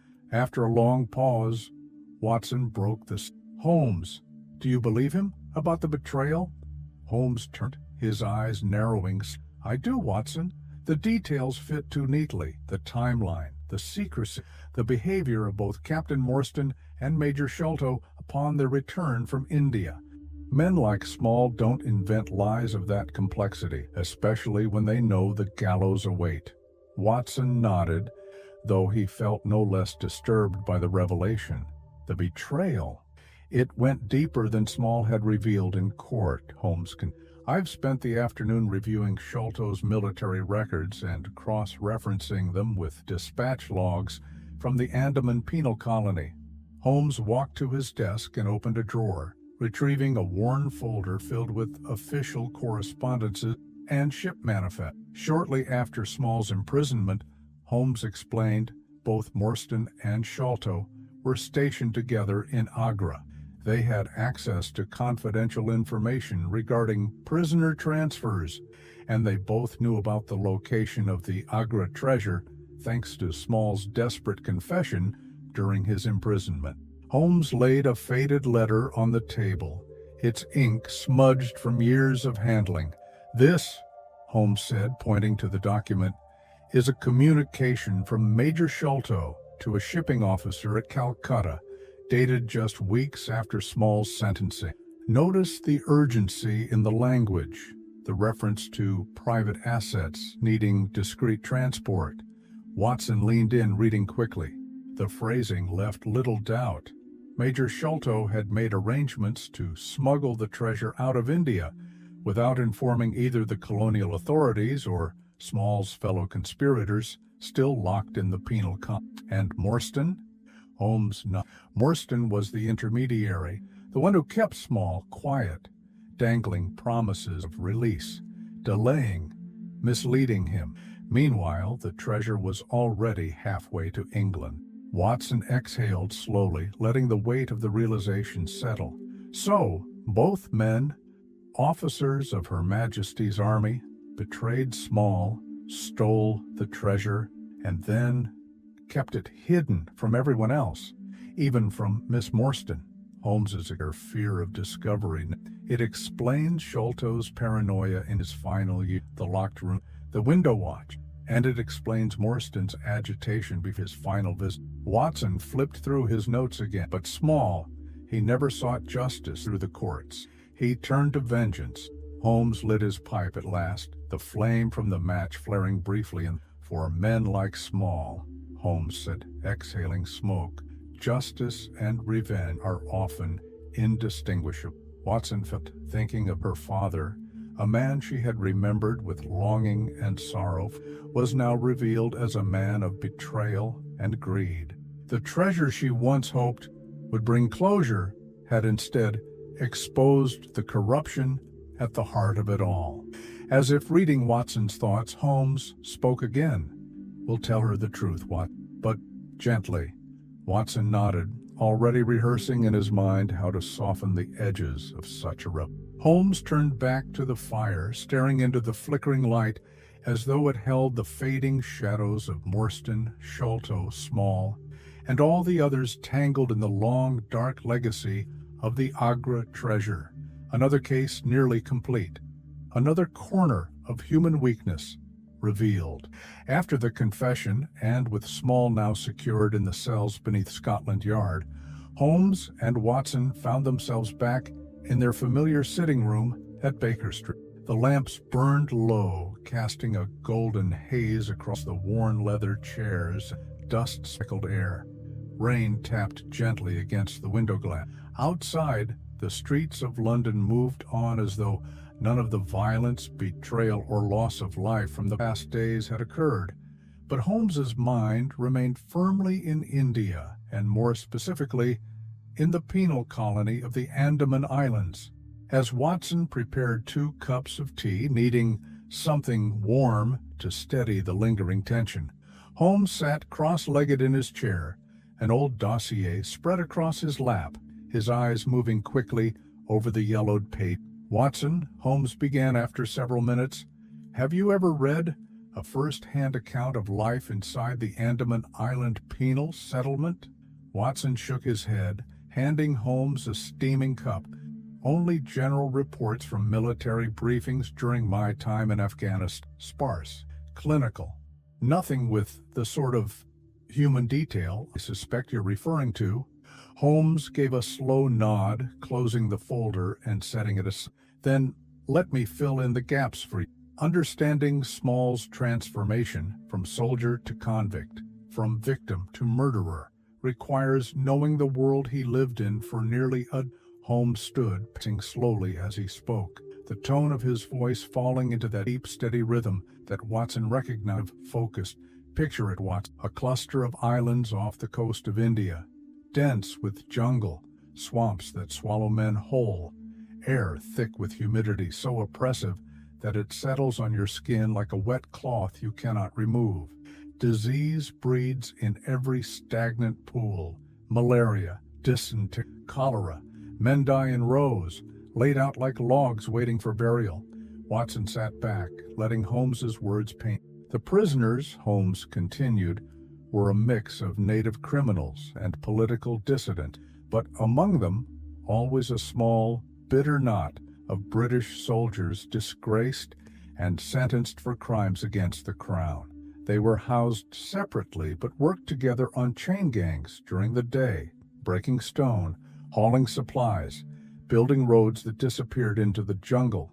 Holmes paused, moving to the window to stare out at the gray London, though clearly seeing something far more distant. Small was one of them, a white man, crippled, surrounded by hostile faces. Every day he fought to hold his position against both disease and violence. The guards were indifferent, sometimes worse than the prisoners. Rations were minimal, fried fish, thin soup when supplies allowed it. Most nights the barracks echoed with coughing and groans of men too sick to sleep. Holmes turned back toward Watson, his gaze. "But even in that hell, Small survived." "How?" Watson asked, unable to hide his curiosity. "Through alliances," Holmes answered. "That's where the sign of 4 was truly born. Abdullah Khan, Dost Akbar, Muhammad Singh, 3 men condemned by the British courts for crimes during the Indian Mutiny. Murderers, perhaps, patriots, but dangerous men, each of them. They saw in Small a shared enemy, the British authorities, fate, betrayal." Holmes moved to the side table, picking up one of his own notebooks where he had jotted pieces of Small's testimony earlier. Together, they protected each other, took beatings for one another, smuggled food when they could. whispered plans of escape, of revenge, and most of all, they held on to the one thing that gave their suffering shape and meaning. The treasure, Watson said quietly. The Agra treasure, the one promise of a future beyond the island, beyond the walls, beyond the chains that dragged behind them every day. Watson sat down, but then Small was made servant to Captain Morstan? Correct, moving again as though pacing helped him keep the narrative flowing. It was a rare arrangement, selected for good behavior, or perhaps simply because he still spoke English well. Either way, Morstan became Small's handler, his only connection to a world outside the prison walls. And that, Holmes added, his voice sharpening, is where the next betrayal began. Small trusted Morstan, told him about the treasure, offered him a share, desperate to secure help for an escape, or even parole. And instead, Watson said softly, Morstan took the information and abandoned him. Holmes's smile was thin, almost sorrowful. Yes, and with Sholto's help, Morstan set the events in motion that see Small rot for years, while they secured the treasure. Holmes crossed to the fireplace, staring down at the glowing ember. Imagine what that did to him, Holmes said, watching ships come and go from the harbor, knowing that somewhere, thousands of miles away, two men were growing rich every day, walking the perimeter of that island, breathing the same air, hearing the same mocking calls of the guards, the laughter of other prisoners, knowing that he'd been discarded like a piece of waste. Watson said nothing, the weight of the story sinking deeper into the room. Holmes lit his pipe again, staring into the thin trail of smoke curling toward the sea. Then, after years, comes Tonga, a man, a friend, who saves Small's life, who helps him escape, who helps him reach England, not for peace, not for freedom, but for vengeance. Holmes paused again. This wasn't just about treasure. For Small, it became personal retribution against two men who'd stolen everything from him. Watson nodded slowly. It explains the single-mindedness, the violence, even the final decision to throw the treasure into the Thames. Exactly, Holmes agreed. For Small, it was never truly about gold. It was about betrayal, about making sure no one Holmes moved to the window again, staring down at the where carriages rolled past and pedestrians hurried along the pavements. And now, Holmes said quietly, Small sit, a man who risked everything to reclaim what had been taken and lost it all anyway. Watson leaned back in it, letting out a long breath. A tragic story, Holmes gave a faint nod. Yes, but one regrettably. That was inevitable from the moment the first lie was told back in Agra. For several minutes neither man spoke. Outside the rain began again, light at first, then harder, as though the city itself offered its own quiet lament for the years Small spent forgotten on that island, plotting the chain of violence that had brought him here to this ending. Night had settled thickly by the time Holmes and Watson sat down again. This time, both fully absorbed in the gravity of what remained outside, the rain continued, running in narrow streams down the window panes of Baker Street. The street lamps below burned soft, casting a yellow glow diffused into the fog, curling at the edges of. Watson set aside his pen for massaging the narrative of Small's life, unfolding across hours of interrogation and analysis, was beginning to feel less like a criminal case and more like the slow unwrapping of a deeply tragic human history. Holmes remained by the fire, now seated with one long leg crossed over the other, his gaze unfocused but alert. The detective's mind seemed to drift between details of the case and wider reflections on human nature, betrayal, and fate. After a few long minutes of silence, Holmes spoke again, his voice low and steady. The years at the Andaman penal settlement were not enough to break Jonathan Small. That's what makes the case remarkable. He was stripped of freedom, health, and hope. Yet somewhere in that poisoned air and among those disease-ridden barracks, He kept one thing alive: revenge, Watson said. Holmes nodded, staring into the flames. Yes, and it was that revenge that fueled everything. Holmes rose from his chair and crossed to his desk, pulling out another folder from beneath a stack of papers. This one contained maritime reports and shipping logs from India to England over the past few years. Let me tell you about his escape, Holmes, flipping through. Watson leaned forward, already sensing the narrative tightening.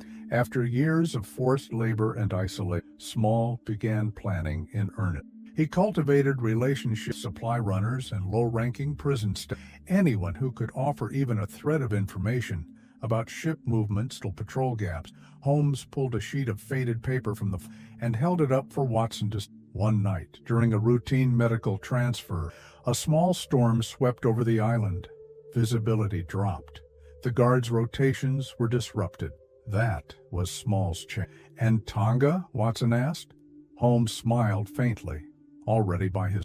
The two had become inseparable. It seems Tonga, loyal to a fault, had learned to navigate the jungle paths and swamps better than any of the local guides. Together they slipped from the barracks, scaled the inner perimeter wall, and made their way to the eastern shoreline. Watson imagined the scene vividly. The two men, one with a wooden leg, moving through dense undergrowth, breathless but determined, knowing every step forward increased both their chances of survival and their punishment if caught. Holmes continued. They stole a small fishing skiff, tethered to the south dock, used by local tribesmen. With Tonga manning the oars and Small working the rudder despite his injury, they crossed the channel to a trade port on the mainland. From there, Holmes flipped to another report. They disappeared into the labyrinth of India's coastal trade network. For months, Small and Tonga traveled aboard merchant ships, hiding among the cargo, working as deckhands, blending in with the lowliest laborers. They begged, stole, and bribed their way across ports from Calcutta to Bombay. Watson. But how did they reach England? Holmes.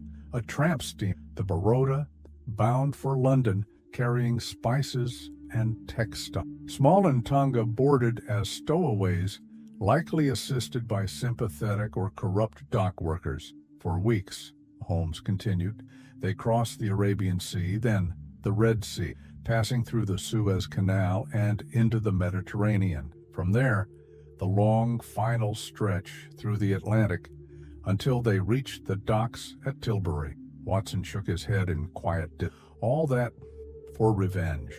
Holmes lowered the papers, turning to face him. Not just revenge, Watson. For Small, this was a mission of balance, restoring some imagined sense of justice after years of betrayal. He wasn't after wealth in the end. That's why, when cornered, he cast the treasure into the Thames. Holmes's gaze darkened. To him, letting it sink was the final victory over Sholto, and even if it meant sacrificing everything. Watson stood and crossed to the window, staring down at the wet, empty street below. And all along, home. Miss Morstan knew nothing of her father's crime, or of the conspiracy that shaped her life from the shadows. Holmes's voice softened just slightly. No, and perhaps that is a mercy. The room fell silent again. The only sound was the soft crackle of the fire and the distant clatter of carriage wheels over wet cobblestone. Watson turned back. So, Holmes, now that Small is in custody and the treasure is lost, what remains? Holmes lifted his pipe, striking a match with one smooth motion. Only the human consequence, Holmes said quietly. The emotional wreckage that follows a crime of this kind, and the knowledge that not every case ends with recovered gold or restored honor. He paused before adding the distant, almost philosophical tone. Sometimes the best we can hope for, understanding. Watson nodded, knowing that this, above all, is the clearest truth Holmes had spoken that night. And somewhere beyond Baker Street, the Thames continued to roll on toward the sea, carrying with it the lost treasure and the final silent remains of Jonathan Small's long and bitter pursuit. The following morning brought with it a thin, pale sunlight filtering through the grimy windows of 221B Baker. The fog had lifted, but in its place hung a damp chill, the kind that settled into the joints and made everything feel just a little heavier. The streets below hummed with a slow awake.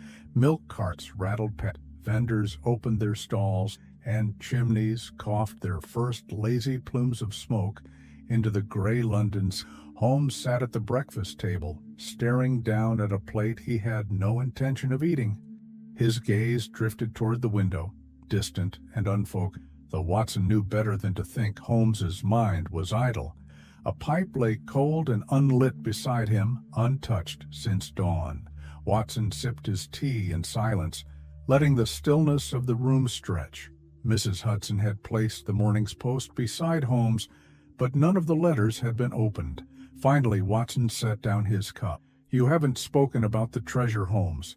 "Not since yesterday." Holmes turned slightly, his expression unreadable. "There's little left to say, Watson.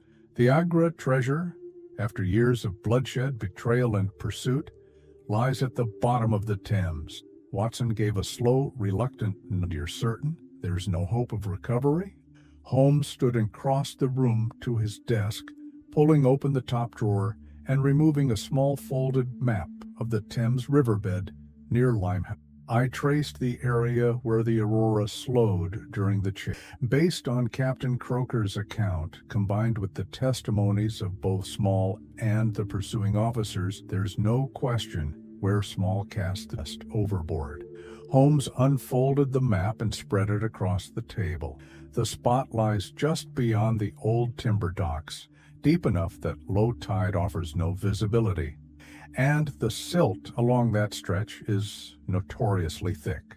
Holmes tapped the page with one long, slender finger.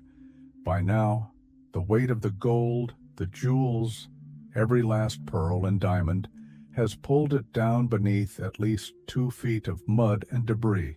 Watson studied the map, imagining the heavy chest sinking lower with each passing hour, swallowed by the restless current and the slow-consuming sediment of the river bottom. Holmes continued. "The river police dragged the area at first light. Twice, nothing.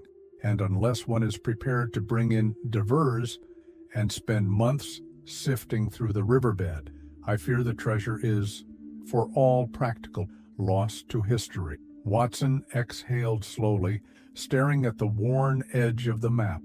Gone, after all. Holmes gave a quiet, humorless laugh. "Fitting, isn't it? An entire chapter of human greed, betrayal, and suffering, swallowed by the same indifferent river that's carried centuries of London sea." Watson stood moving to the window, looking down at the Thames in the far distance, a silver ribbon curling through the heart of the city. "And Miss Morstan?" he asked after a moment. Holmes's gaze softened just slightly. "I told her the truth, in measured words, leaving out only the worst of her father's involvement. She took the news with remarkable grace." Watson turned sharply. "Truly?" Holmes nodded. "Yes. No tears, no anger, only acceptance. In fact, I believe she was relieved in a way. The burden of expectation, of imagined fortune, is no longer upon her." Watson felt a quiet warmth stir in his chest. "She never wanted the treasure, Holmes?" "Only answers." Holmes smiled faintly. "Then, she's the only person involved in this affair who leaves it richer." Watson returned to the table, folding the map carefully and placing it back in Holmes'. "Small?" he asked. Holmes shrugged. "Awaiting trial. His defense, as expected, will lean heavily on the betrayals he suffered. But the law will show him little mercy, I fear." Watson sighed, rubbing his hands together to shake off the cold. "So the treasure lies beneath the Thames, lost to mud and current, while the survivors each carry their own scars." Holmes, lighting his pipe at last. "The Agra treasure has claimed every life it's touched, one way or another." Watson stood, moving toward the door, preparing for his morning. Before leaving, he paused, glancing back toward Holmes. It seems, in the end, the river had... Holmes exhaled a long trail, staring into and descended the gray London morning, flowing beyond the city's bridges, holding forever the gold jewels of the Agra. It was 2 days after Small's confession when Watson finally gathered the courage to visit Miss Mary Morstan again. The weight of what he knew about her father's betrayal, the murders that followed, and the final loss of the Agra treasure had rested heavily on his shoulders. Holmes had delivered the first wave of truth to her with his usual directness, but Watson knew there were still lingering details, still unspoken questions she might have, and emotions she likely hadn't yet revealed to anyone. The afternoon sky hung low and gray over London as Watson walked through the streets toward her modest lodging in Camberwell. The city hummed as usual, vendors calling from market stalls, carriages rattling over uneven stones, but for Watson, every sound felt muted under the haze of what he had to say, and perhaps what he hoped to hear. When he reached her door and knocked, it opened after only a moment. Mary stood before him, dressed in a simple, pale blue gown, her hair pinned loosely at the back. There was no trace of bitterness on her face, only a quiet weariness in her eyes. Watson recognized all too well. "Dr. Watson," stepping aside, "I was wondering when you might come." Watson removed his feeling theme in moments of emotional delicacy. "I hope I'm not intruding." "Not at all. Please, sit." The small sitting room was warm and simply furnished.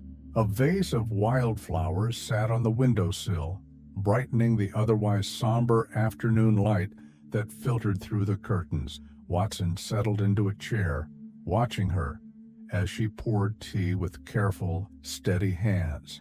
For a few minutes, neither spoke. The soft clink of porcelain was the only sound between them. Finally, Watson cleared his throat. "Miss Morstan, I wanted to speak to you about the treasure and about your father." She placed the teapot down and sat opposite him, folding her hands in her lap. "You don't need to soften it for me, Dot. Strength. I've already heard enough, and imagined the rest." Watson hesitated. "It's not easy to accept that a parent, a figure we hold in esteem, was involved in such things." Mary's eyes remained steady on him. "You think I'm heartbroken, Dr. Watson? Or angry? I'm not. I spent years, 10 long years, waiting for news of my father, wondering if he was dead or worse, hoping that if he lived, it was because he was held back from me by something beyond his control." She paused, her gaze softening. "Now I know the truth, and knowing is better than not knowing." Watson felt an unexpected wave of admiration. "You've shown remarkable grace through all this." She smiled, though it carried the weight of her. "I suppose when you grow up longing for answers, any answer, even the painful ones, feels like a kind of relief." Watson reached for his teacup, mostly to occupy his hands, which suddenly felt unsteady. "Holmes," he said, "believes the treasure is lost for good, buried under the silt of the Thames." Mary nodded. "Then perhaps that's for the best. Too many people have died over it. If the river keeps it, let it stay there." Watson studied her carefully. "And your future? You've waited so long for the possibility of inheritance, for closure. What now?" She lifted her chin slightly, offering him a faint but genuine smile. "I'll go on, as I always have, teaching, living quietly." "There are worse things than being poor, Dr. Watson." Her words struck him with more force than she could have known. "And what of company?" Watson asked, his voice lowering slightly, testing the ground carefully.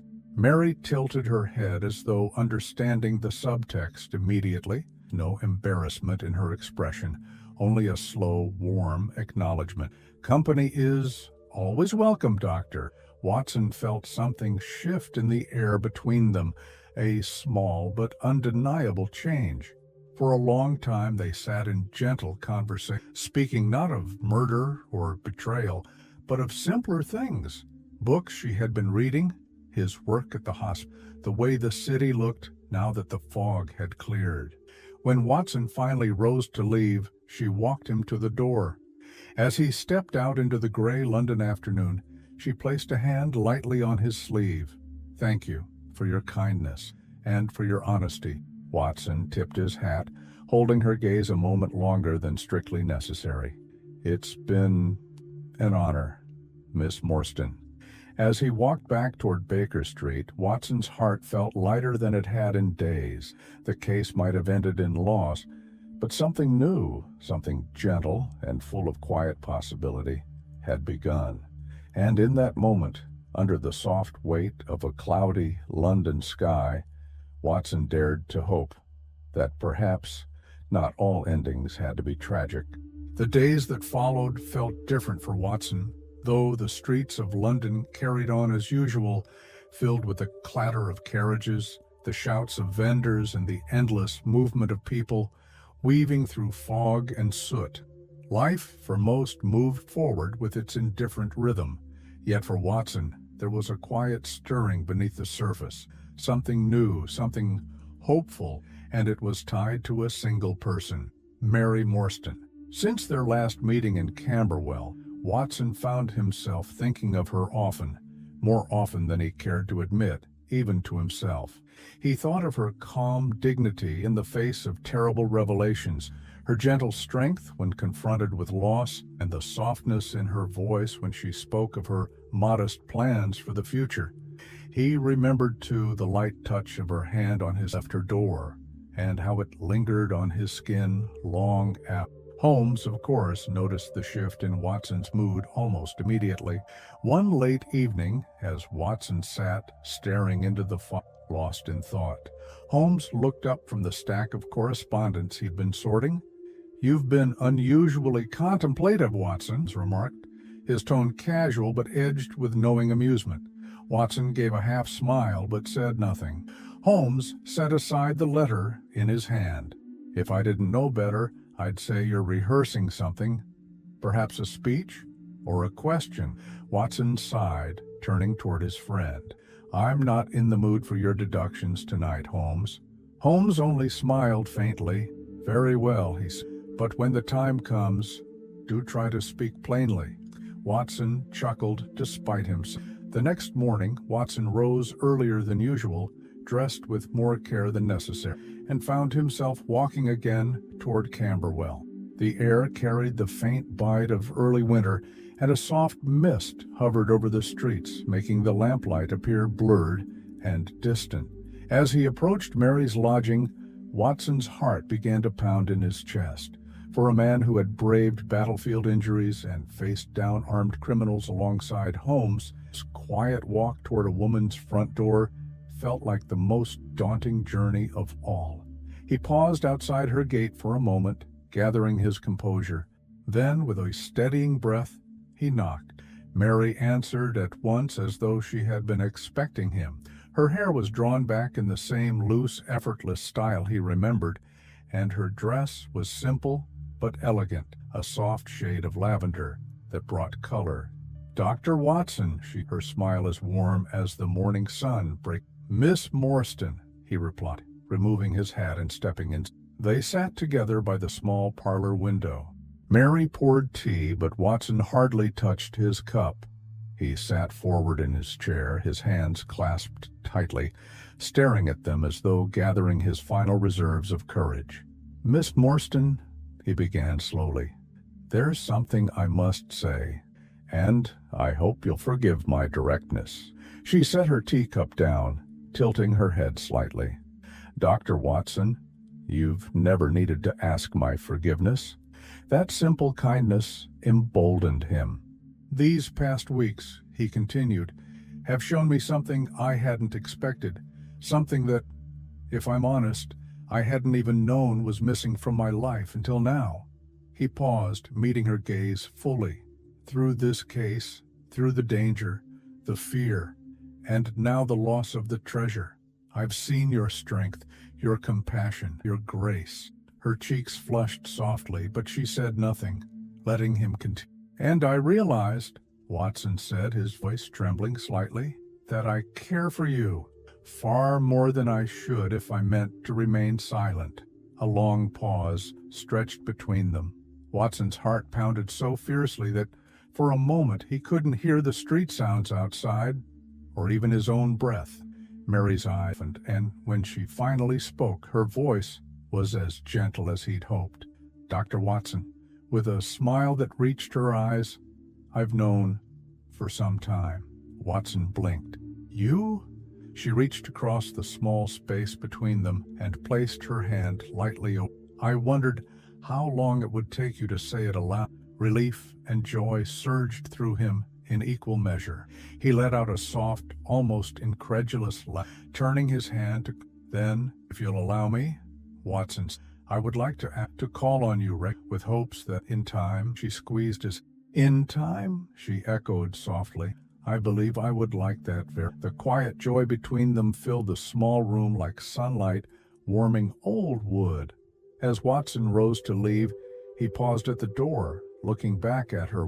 "Thank you," Mary smiled. "For what?" "For letting me hope."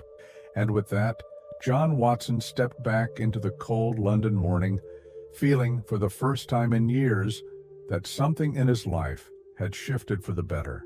Far away at Baker Street, Holmes would no doubt make some clever observation when Watson returned, but at that moment, nothing could diminish the quiet happiness blooming in his heart.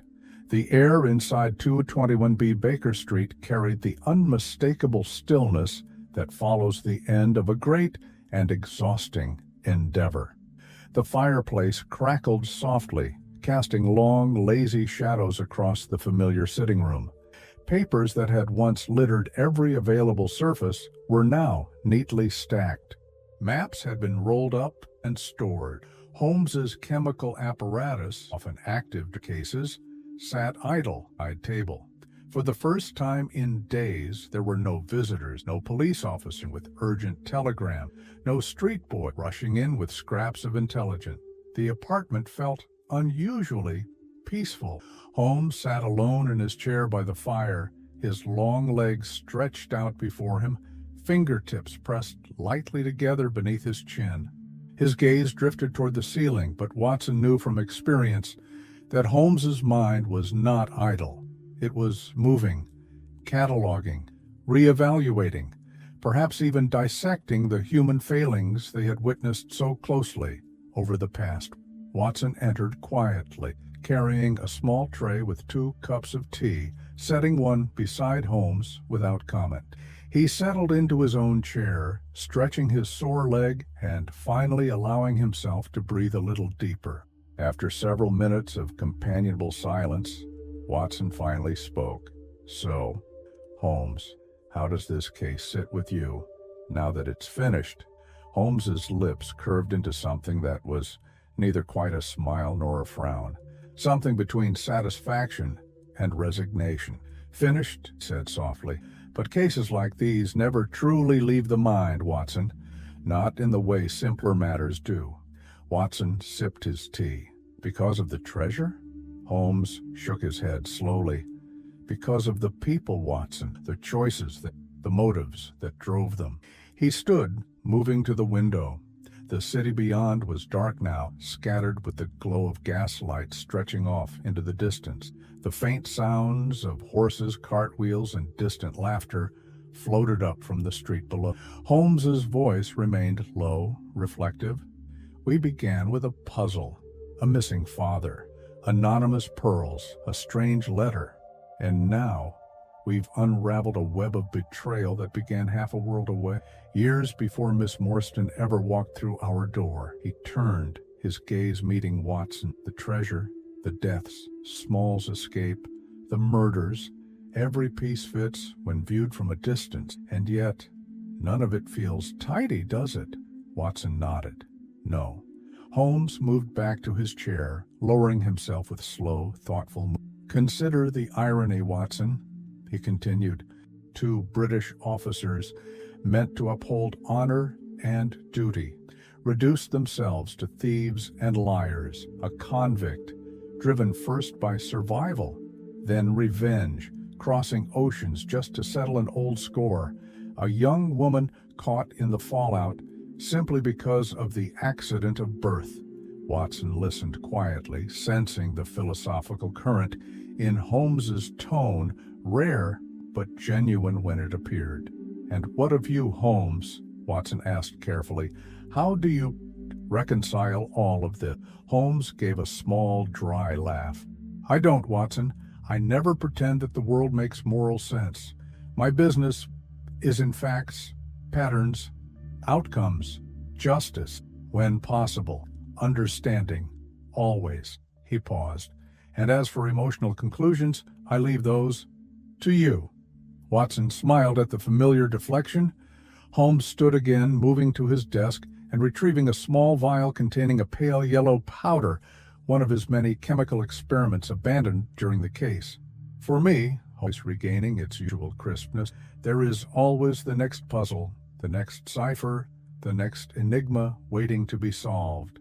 Watson rose too, setting aside his empty teacup. "For me," Watson said, pulling on his coat, "entirely." Holmes's gaze flickered with amusement. "I suspect as much." As Watson stepped toward the door, Holmes called after him, his tone lighter now. "And, Watson, congratulations." Watson paused, turning back with, "I didn't say anything." "You didn't need to," Holmes replied with a knowing smile.